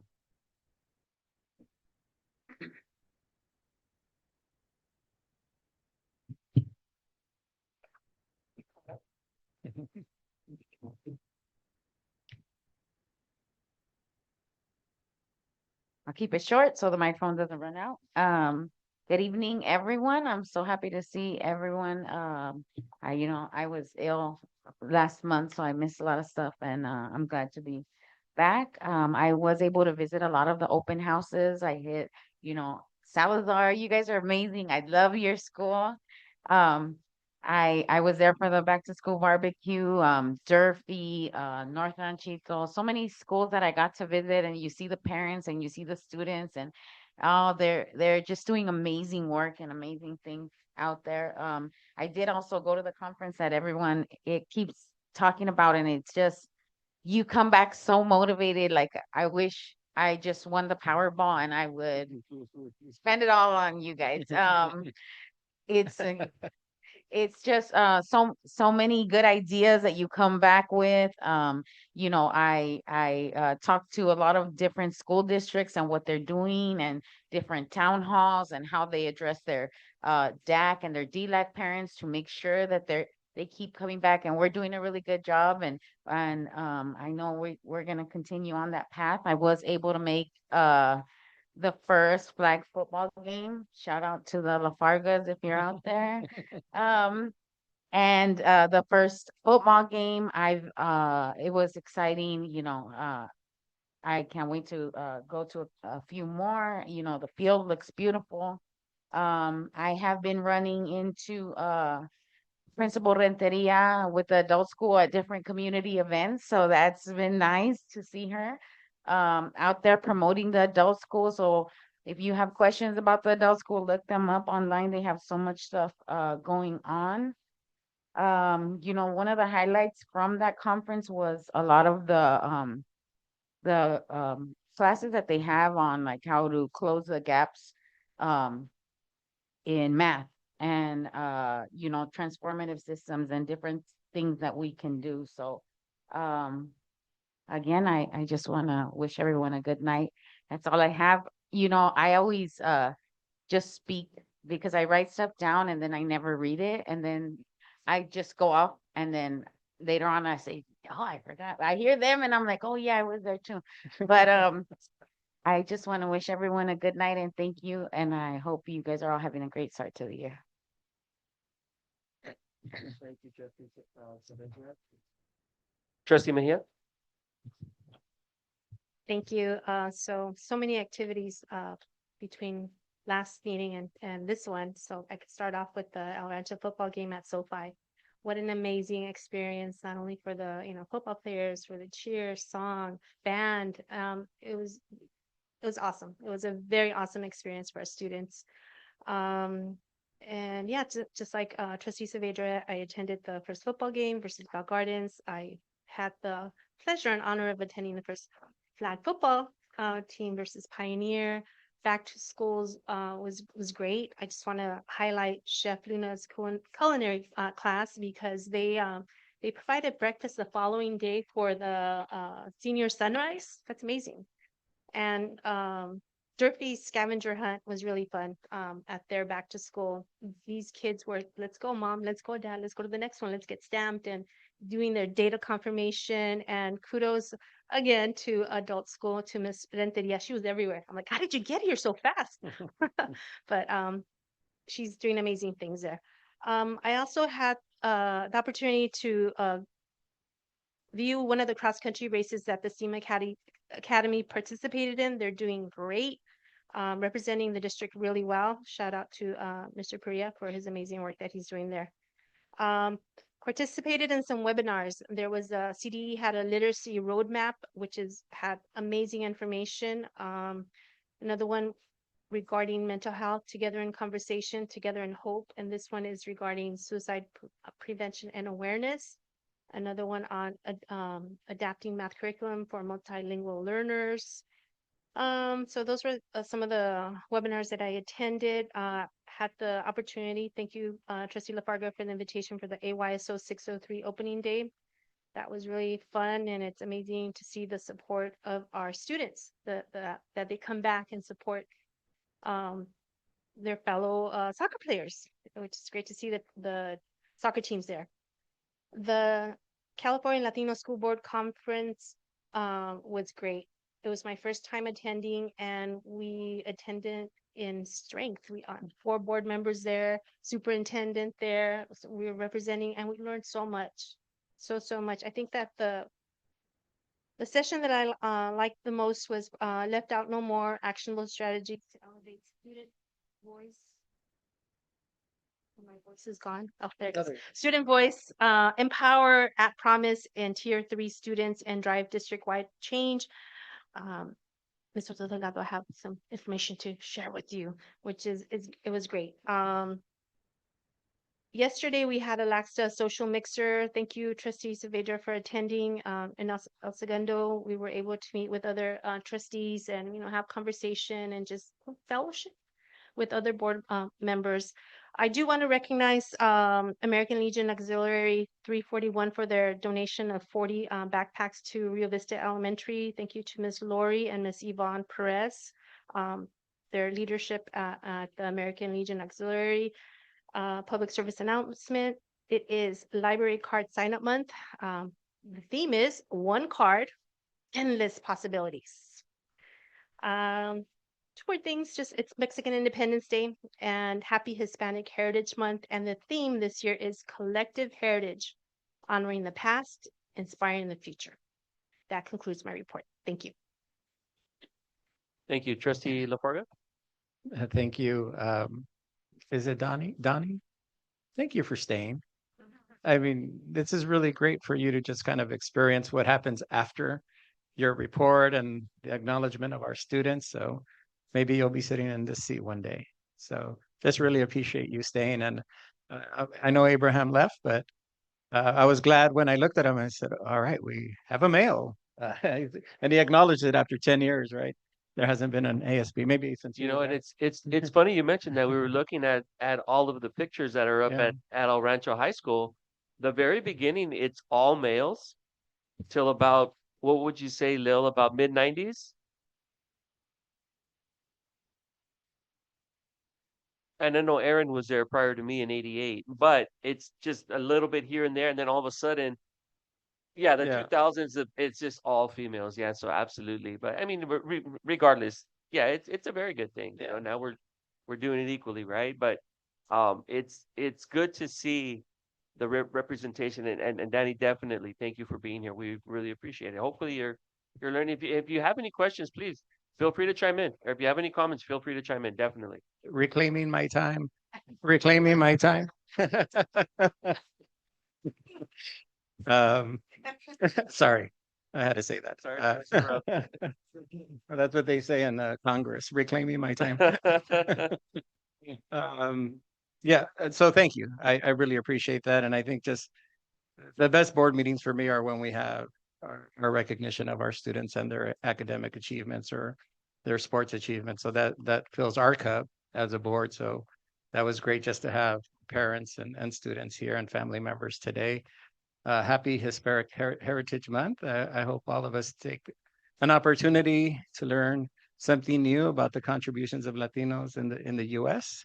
during Hispanic Heritage Month, and it is Mexican Independence Day. So Viva Mexico! And I heard some discussion earlier today about the Mexican president, female Claudia Sheinbaum.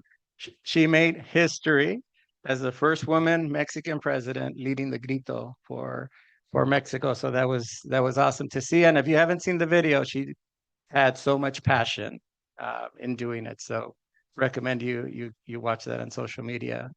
I also attended the back to school nights. Was able to visit North Ranchito, Valencia, Rivera. Got to peek into some classrooms and listen into some of the teacher presentations, connect with some parents, our community liaisons. And what strikes me all the time is each of our school sites have special, unique learning communities. And so that's always good to see. It was also good to see that we have some wellness centers being finished or have been finished, and still some are almost there. So that's fantastic. Really want to thank the teachers and staff and the principals for their preparation and hosting such wonderful events. I also want to thank Captain Hernandez from the Sheriff's Department for their presence and support at North Ranchito during these back to school events. The El Rancho football game at SoFi Stadium was awesome. It was probably the best experience for our football players, cheerleaders, and parents to play on a professional football field with the Rams logo on there. No affiliation or taking sides against the Raiders or anything, but it was just a wonderful experience. And then transitioning into our first home game as well on the new stadium with the football team was awesome. Want to thank Senator Archuleta for attending and doing the coin toss. And I believe he left behind a commemorative state coin that he donated back to the school. So we're supposed to frame that or It is framed. Yeah. It is framed. It's up. Awesome. Yeah. Awesome. Thank you for that. And just echoing the sentiments of having attended the California Latino School Board Association conference with my colleagues and Dr. Villegas, it was great. Additional workshops that we got best practices from were elevating parent engagement, dual enrollment pathways, board superintendent relationships, and some heavy stuff like navigating through challenges of declining enrollment. And also really, there was one that really struck me was navigating the systemic inequities in the U.S. educational system as a whole. And there was a lot to be learned from there and how we tackle that as a district as well.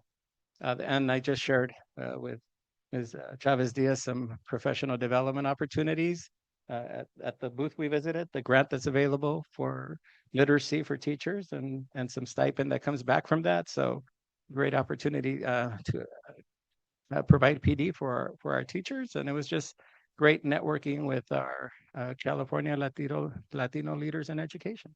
So that concludes my report. Thank you. Thank you so much, Hector. I do apologize for stealing some of your time. I think we're all getting used to watching the norms now and protocols, right, of our government with so much going on. The back to school night, as everything was said, yeah, for me, it was enjoyable to go say hello to all the principals, the teachers, to see the parents, the kids running around again, doing their hunts or whatnot. It was also enjoying for me to go back to my old schools, to go back to Burke, to go back to McGee, to go back to Rivera, where I was there for 5th grade, and then El Rancho, not only as a student but now as a parent, and going to my students, my son's classes and saying hello again to all of his teachers and hey, you had Andrea or you had Juan and Juan Xavier now being part of the the with chef, and enjoying that, and doing a lot of things. So it was a very successful back to school event at all levels. Um, AYSO opening. I know we all went. We were all invited as a school board. We were there proudly representing El Rancho Unified School District because out of the 800 and plus kids, right? Almost 900 kids. I'm sure 800 plus kids of those were from El Rancho Unified School District. So it was I was very proud to see all of the kids there. I want to thank the Rocio and Ruben and the entire family for doing another great job at AYSO. It's the biggest organization behind or in front of RBA. Throw a shout out to RBA. The biggest, oh yeah, and Miss and Trustee Saavedra for being the MC there at the opening ceremony, for doing such a great job. Good job to her. But I'm very proud because they share some of our fields over at Salazar, and with respect, they always leave our fields the way that they're found, and it's just a joy that we can share. We talked about joining in with our city and doing more with our city. This program is truly something we can all learn from, as far as working together with our city. And at the very end of it, it's for our kids, right? The kids in the morning, I've always say, that are going to our schools, or the kids in the afternoon playing soccer on the city field. So it was a great event. The CLSBA that we all attended, Hector stole my thunder with that one grant opportunity. I know, so the information's over, and I know our ERFT um, union president is still here. Great opportunity for those that want to get an extra $10,000 stipend. There's money to be given out, so I will share that information. I did mention it already to a couple of teachers that I personally know, my sister being one. Very interested, and it seems like it's something that we can very much take advantage of here in our district. Um, Also, a lot of great partnerships, and I know it was mentioned for multiple programs in our district. So I'm looking forward to sharing that information. Um, the two words that came out of that event for me over the weekend was unión and ganas. And in being there early on Thursday, I was there with Trustee Saavedra. We got the opportunity to meet and speak to Javier Becerra and Mr. Rendon, our local representatives in our local government. We got to speak with them. We did extend the invitation. They both had ties, I believe, to Pico. In one way or another, they both had ties and both are looking forward to coming. Whether or not they do, we'll be here waiting for them with open arms. Last but not least, I would like to close in memory, if possible, as we go back into closed session, in memory of Roberta Garcia, who is the mother of Mayor John Garcia. Thank you. 1 second to get back on. I believe we're moving on to 18, consent agenda. Any items to be pulled for discussion? Yes, I have two. Wishing to pull 18A5 and 18D18. 18A5 Yes, and 18D18. 18D18. Any other items to be pulled for discussion? I do not. Just one question, Dr. Vegas. Is any of the items that we still have to discuss in closed sessions, would that be related to item 18, or can we move forward? We're good? Okay. Okay, so hearing no more, can I get a motion, please? So To moved. approve as amended? Second.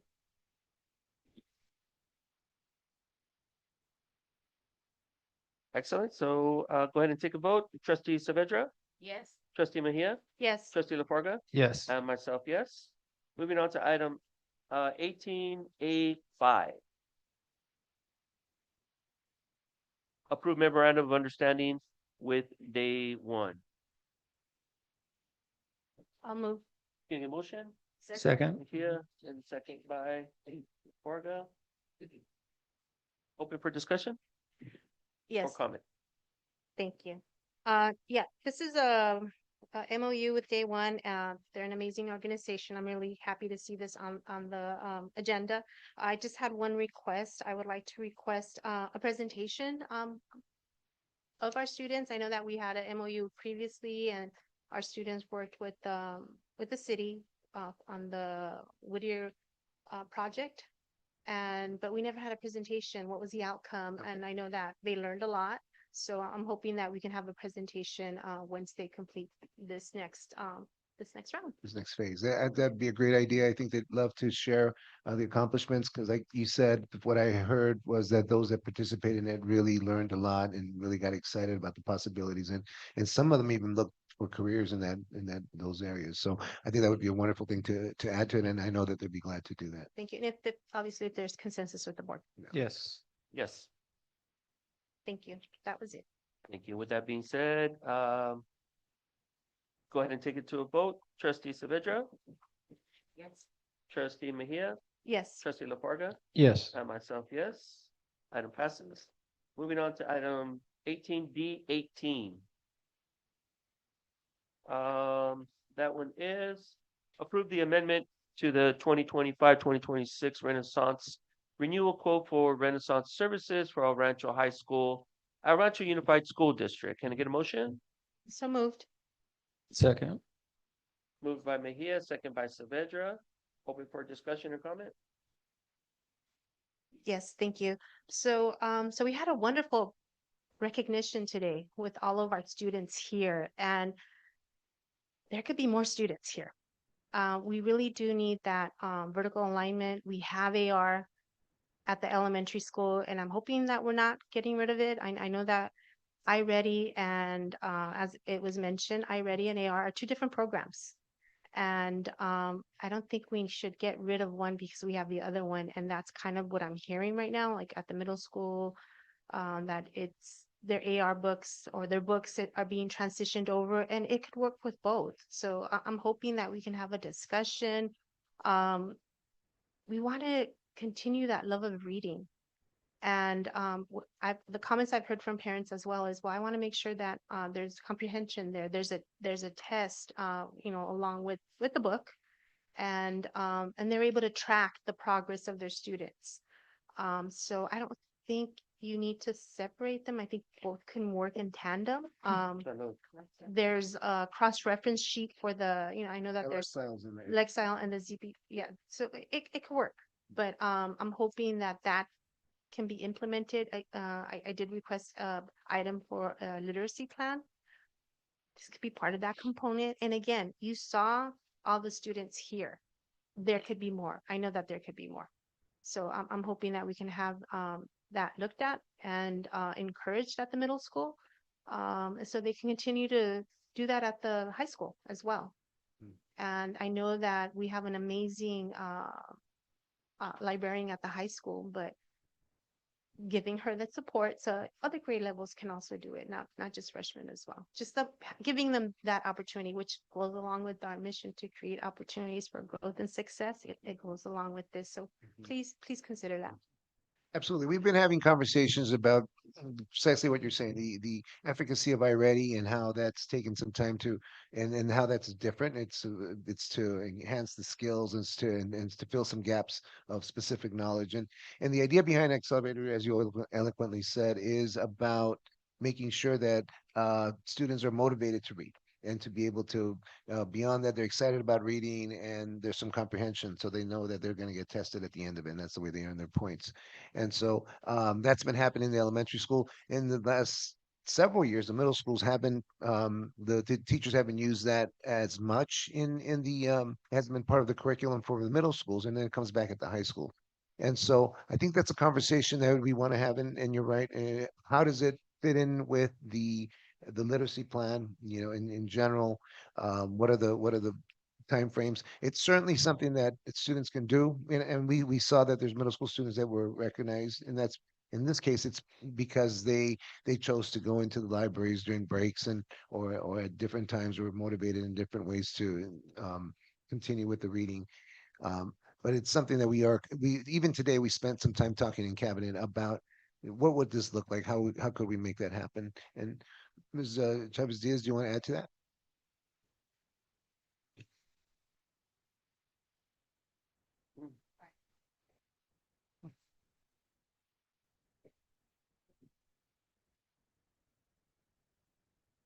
In working with the middle school principals for the last couple of years, we talked about how we wanted a program that addressed the gap that our kids have. And accelerated reader and speaking to them wasn't used school-wide since before the pandemic. There were pockets of it mostly at sixth grade, but it was not used school-wide. Even when I was a teacher at El Rancho, the ninth grade teacher who used AR, it wasn't used at middle school, school-wide. So we wanted a program that addressed reading comprehension, which I already does, but also other parts of reading, which writing, informational text, vocabulary, all those other pieces. And we also wanted to have it address math. So one of the things that we're doing right now is we're implementing already, but one of our challenge is there's only so many minutes in a period. And so we're asking teachers, the recommended for AR is 30 to 49 minutes with 70% mastery at lessons for a minimum of 18 weeks of school year. We're asking our teachers to implement that with our interventionists to do small group instruction. The way that AR is most effective, and I did AR for 11 years, is when you provide class time. So when we're doing 30 to 49 minutes of iReady, and then we're providing another 30 or 40 minutes of AR time, then we run out of time to do the instructional pieces. We want to 100% promote reading and make sure our kids feel, that they are encouraged to read and develop that passion. We also want to make sure that we're filling in all those gaps. I think there can be a happy medium. In the pilot, all our teachers said they wanted to use iReady. I haven't had a single concern from a middle school teachers pushing back saying AR is gone. So I think that they're seeing the value of both, but I think we could still nurture that love of reading with iReady and with other programs. Ms. Mejia, I think that you're 100% right that seeing this many kids coming up here and saying we love reading is great. We just want to make sure we find a happy medium so our kids are getting the support they need, not only with developing reading, but all those other gaps that we need to fill in both ELA and math. I completely understand that the teachers, they haven't been doing it for a while. But again, at the elementary school, at the elementary level, they're finding time to do it. And a lot of it, it's on their own, on the kids' own time. It's because they're not even doing it in class. It's not part of the class. They're doing it out of a habit. Again, because they want to accumulate those points. They want to hit those million words. So I'm not asking necessarily to embed it, but just giving them the opportunity to use the program. Have the opportunity. So where I have the part of you is to amend the contract so that we have a start sooner and like, so now we have another. Sorry. It's just for purposes of if there's somebody. No, it's there. So with the Star Screener, the amendment that we have is to provide Star Screener licenses for our ELs so that our kids have another data point. We can purchase additional licenses for our kids that are interested in AR testing, but we just want to make sure that we're protecting the instructional time to make the most of it. So we have a kid, there's actually other programs too, like my child is in a different district. They don't use AR, they use a program called Who's Reading. And that's how they test for their books. So different system. So we can provide a way to incentivize for our students that want to keep reading so they can test. But we want to also be sure that we're giving the teachers the time for iReady and not saying to a teacher that has a 50-minute period, you have to cut it up to 10 minutes for iReady and then 10 minutes for AR. And then here's the last half hour where you get to have instruction. We really want to use the time. The teachers are professionals. They know what's best. We want to make sure we give them that time. But definitely, Ms. Mejia, finding that happy medium so kids still feel like they can, earn recognition for their achievements. Right. And then also having, again, that articulation with the high school. So how are the teachers at the high school doing it? Just having a conversation. I'm not saying for them to cut into the time. They're the experts at the middle school. But again, for them to talk, how can they help each other? Because then they're going to be going to high school and they're saying, what am I doing? Why am I doing this? So again, you want to keep that flow going. Not asking you to supplant, but to supplement. Thank you. Thank you for that. Any further discussion? comments, concerns, and I just want to support what Trustee Mejia said. There tends to be programs that we do very well, and then we tend to either not support in the middle or high school, and it's hard because we see all this success going on, then all of a sudden it's taken away for whatever reason, right? Whether we can't afford to have them or whether we don't have time. But maybe creating a AR club, in junior high school. And I can guarantee you the love of reading I can see in these kids for doing it, they would want to support something like that on their own time, right? And still have the AR club and still recognize the success that they're having, right? And get to 2 million words by the time they're, at high school level or whatnot. And the other case in mind I have is the videography that we have, for example, at McGee with Mr. Albarca. Most of those kids are designated to go to Burke, or STEAM, as some of the newbies call them. It's not offered there, and it's not offered at El Rancho High School. And we're in the second biggest market in the United States, I should say, for communications. That's something that Mr. Albarca and at Rivera, I'm sorry, I gotta ask you the name again. Mr. Garcia. Mr. Garcia at Rivera Middle School, they both do excellent jobs, and they're the team there. But then we don't continue. To my point again, we have excellent programs that we can probably be recognized for at some of these events that we go to, but we don't continue because there's no support. And that's another one that I got the information because I brought my fellow trustees to these stands where it was a lot of information that I think we can introduce to our kids, both at the middle school and at the high school level, that we can have these students graduating and moving on to higher education, ready to take on the world, ready to, like, for example, with the communications bit, saying I've already been in front of a camera for the past 14 years or 12 years. I'm so comfortable that when they get to the level, it's like, my God, what have you been doing? Where have you been learning all of this stuff?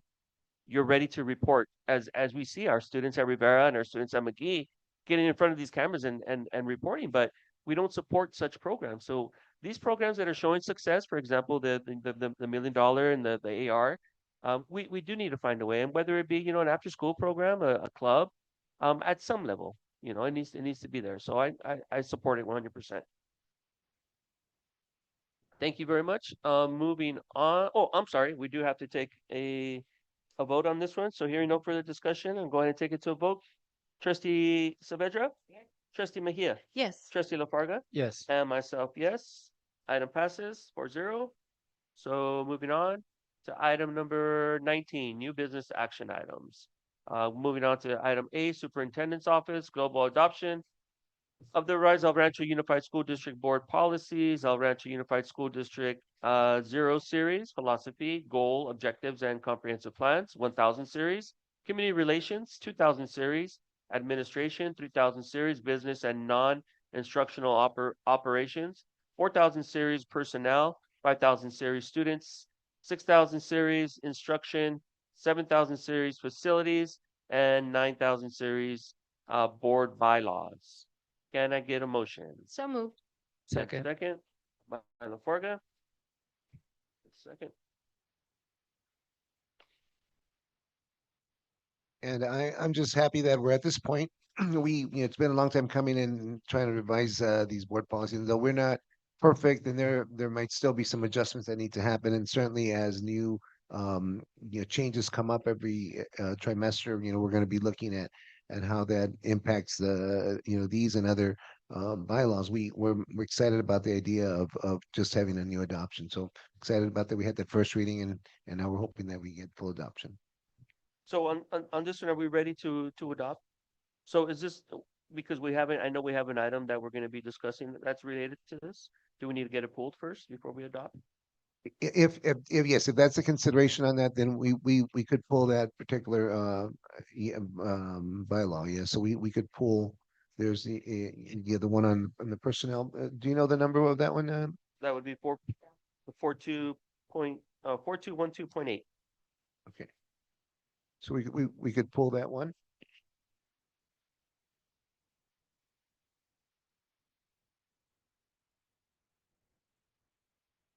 So then we could adopt it with, kind of pulling that one, then we come back and bring that one at a future time if the board chooses to adopt it in a different capacity. We can just pull it for now. Okay, so yes, I'd like to have that policy pulled so we can have further discussion on it. Any further comments or President discussion? Contreras, you calling a second, if that's the. I'll second.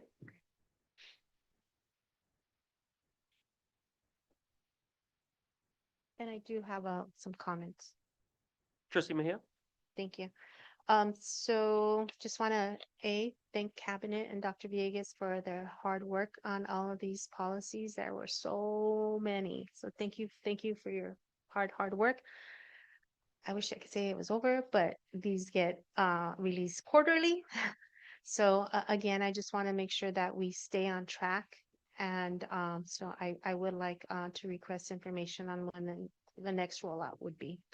And then also, I know that we're going to be working on adding the historical dates of when they were amended. But so will these be live already once after we approve them tonight?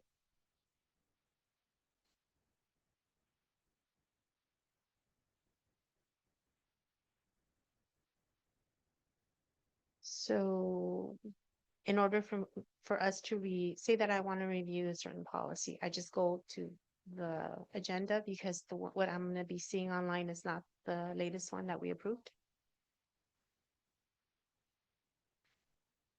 So we won't put these up as they are until we get those historical dates. Okay. So I could reference the draft because it's technically what we're approving. Thank you. Any further comments or discussion? With that being said, go ahead and take it to a vote to pass these adoption of these board policies with the one exception of the policy 4212.8. Trustee Saavedra? Yeah. Trustee Mejia? Yes. Trustee LaFarga? Yes. And myself, yes. Moving on to item 2, adoption resolution number 2-2025/2026 in recognition of National Hispanic Heritage Month. Can I get a motion? So moved. By Saavedra and moved by, Second. I'm gonna give it to LaFarga. I'm going to dispute that. I'm just kidding. I'm kidding. Go I'm back kidding. to the camera. I'm kidding. I'm kidding. I'm kidding. I would like to open up for discussion or comments. Hearing none, we'll go ahead and take a vote. Oh, I'm sorry. Yes, go ahead. Yeah, in terms of the resolution, no, Yes, my apologies. and I know it's been said a lot, and I'm grateful for it for one, because I get to wear Guayabera today, so it allows us to demonstrate our heritage. But I asked Dora to share just a few thoughts on this particular resolution. Yes, thank you and good evening, everyone. This evening, we request consideration of a resolution honoring Hispanic Heritage Month. Each year from September 15th to October 15th, we celebrate National Hispanic Heritage Month. First established in 1968 and expanded to a month in 1988. This observance honors the histories, cultures, and contributions of those with roots in Spain, Mexico, the Caribbean, and Central and South America. In the El Rancho Unified School District, where 97.2% of our students are Hispanic, this month holds special meaning. It is time to honor our students' rich heritage, recognize the Latino origins of Los Angeles, and reaffirm our commitment to equity, inclusion, and cultural pride. Especially during this climate, we want to ensure that our Latino community feels valued and that we continue to respect and uplift their contributions, truly maintaining the theme that Ms. Mejia mentioned, a collective heritage honoring the past, inspiring the future. This resolution presented this evening proclaims September 15th through October 15th, 2025 as Hispanic Heritage Month in the El Rancho Unified School District. Excellent, thank you. So, is there any comments or discussion? No? Okay, hearing none. Go ahead and take it to a vote. Trustee Saavedra? Yes. Trustee Mejia? Yes. Trustee LaFarga? Yes. Y yo sí. Motion passes or resolution passes 4-0. Moving on to item B, Division of Student Support Services adopt resolution number 3-2025/2026 in support of National If you see something, say something. Public Awareness Week, September 22nd through 26th, 2025. Can I get a motion? So moved. Second. By Mejia, second by Lafarga. And we have a resolution for this as well. We do, and you know what? We're really proud of this resolution, in fact, because we really believe that this idea of see something, say something has really made a huge impact in our community as it relates to just making sure that we stay informed. I mean, it has been one of the most important things related to our safety, all our safety features, because when we are informed, we are aware, when people will come out and tell us information, we're able then to find things out before they happen. And so we're really fortunate to have this. So, you know, we started this about 3 years ago here in our district. I mean, it's been around for some time, but this resolution, really demonstrates the commitment for us to push out there the idea that, we're a community and we need to continue to be informed. And Adora, you have some words as well that you want to share. Yes, so again, this evening we request consideration of a resolution for the If You See Something, Say Something public awareness campaign. Public Awareness Week is observed September 22nd through the 26th, 2025. This nationwide campaign originated in 2010 and was originally developed by the New York Metropolitan Transportation Authority after the September 11, 2001 attacks. The campaign emphasizes the shared responsibility of community members in maintaining safety and security. This resolution highlights the campaign's alignment with ERUSD's existing safety initiatives, including Text-a-Tip, Gaggle, and the Obeas Bullying Prevention Program that encourages reporting to trusted adults, reinforcing the importance of vigilance in protecting students, staff, and the broader community. The campaign urges students, staff, parents, and community members to report suspicious activities or concerning behaviors such as unattended items, trespassing, graffiti, bullying, drug use, or mental health concerns that may pose a threat to safety. By adopting this resolution, the board demonstrates its commitment to fostering a culture of awareness, prevention, and shared responsibility in ensuring safe and supportive school environments. Thank you. Thank you. I'm going to open up for any conversation from the board.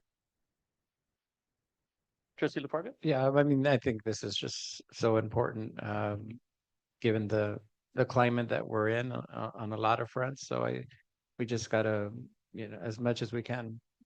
I know we're gonna have a campaign and raise the awareness, but it just has to be top of mind year round, every single day. So I just encourage us to, and encourage our community to really take this to heart.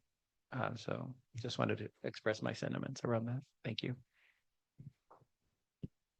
Okay, no more comments. Go ahead and take it to a vote. Trustee Saavedra. Yes. Trustee Mejia. Yes. Trustee Lafarga. Yes. And myself, yes. Resolution passes 4-0.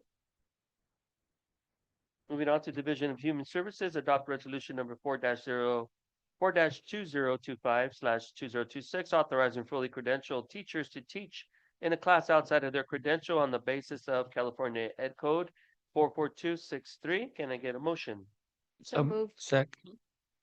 Moved by Mejia and second by Saavedra. I gave it to you. I gave it to you. Excellent. Go ahead and open up for information on the resolution. Okay. Go ahead and open up for comments or questions. Hearing none, go ahead and take it to a vote. Trustee Saavedra? Yes. Trustee Mejia? Yes. Trustee Lafarga? Yes. And myself, yes. Resolution passes 4-0. C2, adopt resolution number 5-2025/2026, authorizing multiple subject or single subject credential teachers to teach in departmentalized,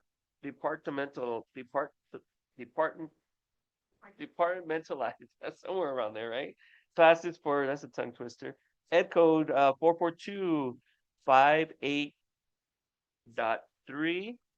Okay, I'm sorry, I thought it was continuing. .3. Can I get a motion? Motion by Saavedra, second. Second. By Mejia. Open for discussion. Comments? Hearing none. Go ahead, take it to a vote. Trustee Saavedra.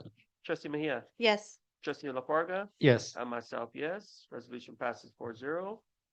Item 3, adopt resolution number 6 2025/2026, authorizing multiple subject credential teachers to teach in intermediate there's that word again, department allies. Oh my God, I cannot say it. Classes for California Ed Code 44256B. Can I get a motion, please? So moved. Motion by Mejia, second by Saavedra. Open for discussion or comments? Hearing none, go ahead and take it to a vote. Trustee Saavedra? Yes. Trustee Mejia? Yes. Trustee LaFarga? Yes. I myself, yes. Resolution passes 4-0. Moving on to item 20, recommendations for future agenda items. Trustee Saavedra? I would like to see a presentation on mental health, the wellness centers and the sensory rooms, and as across the district, just district-wide. The ones that are in motion, I know there's some that are still missing, but and if there was a way for different schools to share best practices, because we visited so many and that some of them are great, a lot. I mean, they're all needed, but you know, some just are like, they blow you away completely. So if we could get a presentation on that. Second that. Anybody else? Yes, I have Trustee Mejia. two. Yeah. One of them is a discussion and action item. I would like to see us partner with a community partner to do the Students Run LA for next year. One of our neighboring districts received a golden bell for that. And Students Run LA can be life-changing for students, especially. May I have a second? I will second. Thank Third, you. fourth. I didn't want to mention districts, but yeah. Yeah, I'm gonna Cookie be cut. visiting them on Thursday. Cookie cut and stamp. Okay, perfect. Thank you so much. The next one is, it's for discussion. I know that we do a lot of mandated training, right, through Keenan. That one workshop that I attended with the CDE, LAUSD presented, and they had some suicide prevention awareness training. I know it's a really heavy topic, but that's the whole point, is you need to talk about it. You need to raise awareness. So I think in the past I saw that Keenan had some that weren't mandated, but they were offered there. So just, having a discussion, maybe we could possibly add that to the training. And again, I don't know what the procedure that is for mandating or not, but just having it there, I think it's really important. At LAUSD, I think everyone does it, board members, staff, everyone does it. So, and then the other, may I have a second on that one? Thank you. The other one is regarding AB 7067, which is related to this, with awareness. This is regarding age appropriate for students. And that one is for information, if we could find out or receive information on what we're doing with that bill. May I have a second? Second. Thank you. Excellent. Any more recommendations for future agenda items? I have two, Trustee LaFarga? but they're not for agenda, but information. Information. And this is with respect, the first one is with respect to our partnership with the district attorney's office and the truancy cycle. I'd like to request quarterly updates, kind of comparison to last year, where we're at with students entering the truancy cycle, if possible. Second. Thank you. Chronic, yes, I'm sorry, chronic truancy. And I just, I guess I do have a question. I know it's to mitigate, right, and do that, but do we have target? Like, how do we measure that? Chronic truancy is defined as missing 10% at any given time. So Okay. up until today, if a student has 10% of the amount of days already missed, then they're already considered chronic truancy. We do have targets that we capture in order to send out those notifications, and so that we can start having SART meetings, so that they can be included in the Abolish Chronic Truancy program, so that they can be part of maybe a tier 2, tier 3 intervention. But there are different levels. So chronic truancy is the highest level of truancy, but then we have like the intermediate and maybe lower level. Great. Thank you. Thank you. Appreciate that. So thank you for the second two on that request. And the second one is around sports safety. Uh, Given that we have a new sports at the high school with girls flag football, I don't know if it's a request or just how do we go about looking into making headgear a requirement for the protection of the players? And I say this because we've already experienced one concussion on the team for the varsity team, and I know yesterday's game with Lucerna, the Lucerna team was the varsity team was all wearing headgear, and so I think that for the safety of our players and learning a new sport and the liabilities around that. So Absolutely. Second. yeah, thank you. I'll come back with an update on that. What's on a respond, an update, what update? Thank you. Thank you. Yes, Trustee Saavedra. Just to piggyback on Trustee Mejia's request, I went through mental health first aid training, and that's to help you identify. And there's organizations, I mean, maybe we can partner with Ultimate, but we can offer it to parents. Okay, and then maybe we can offer it to parents and community members as well. Thank you. So at this time, we're going to adjourn back into closed session. But before we do, I would like to have a moment of silence for Ms. Roberta Garcia.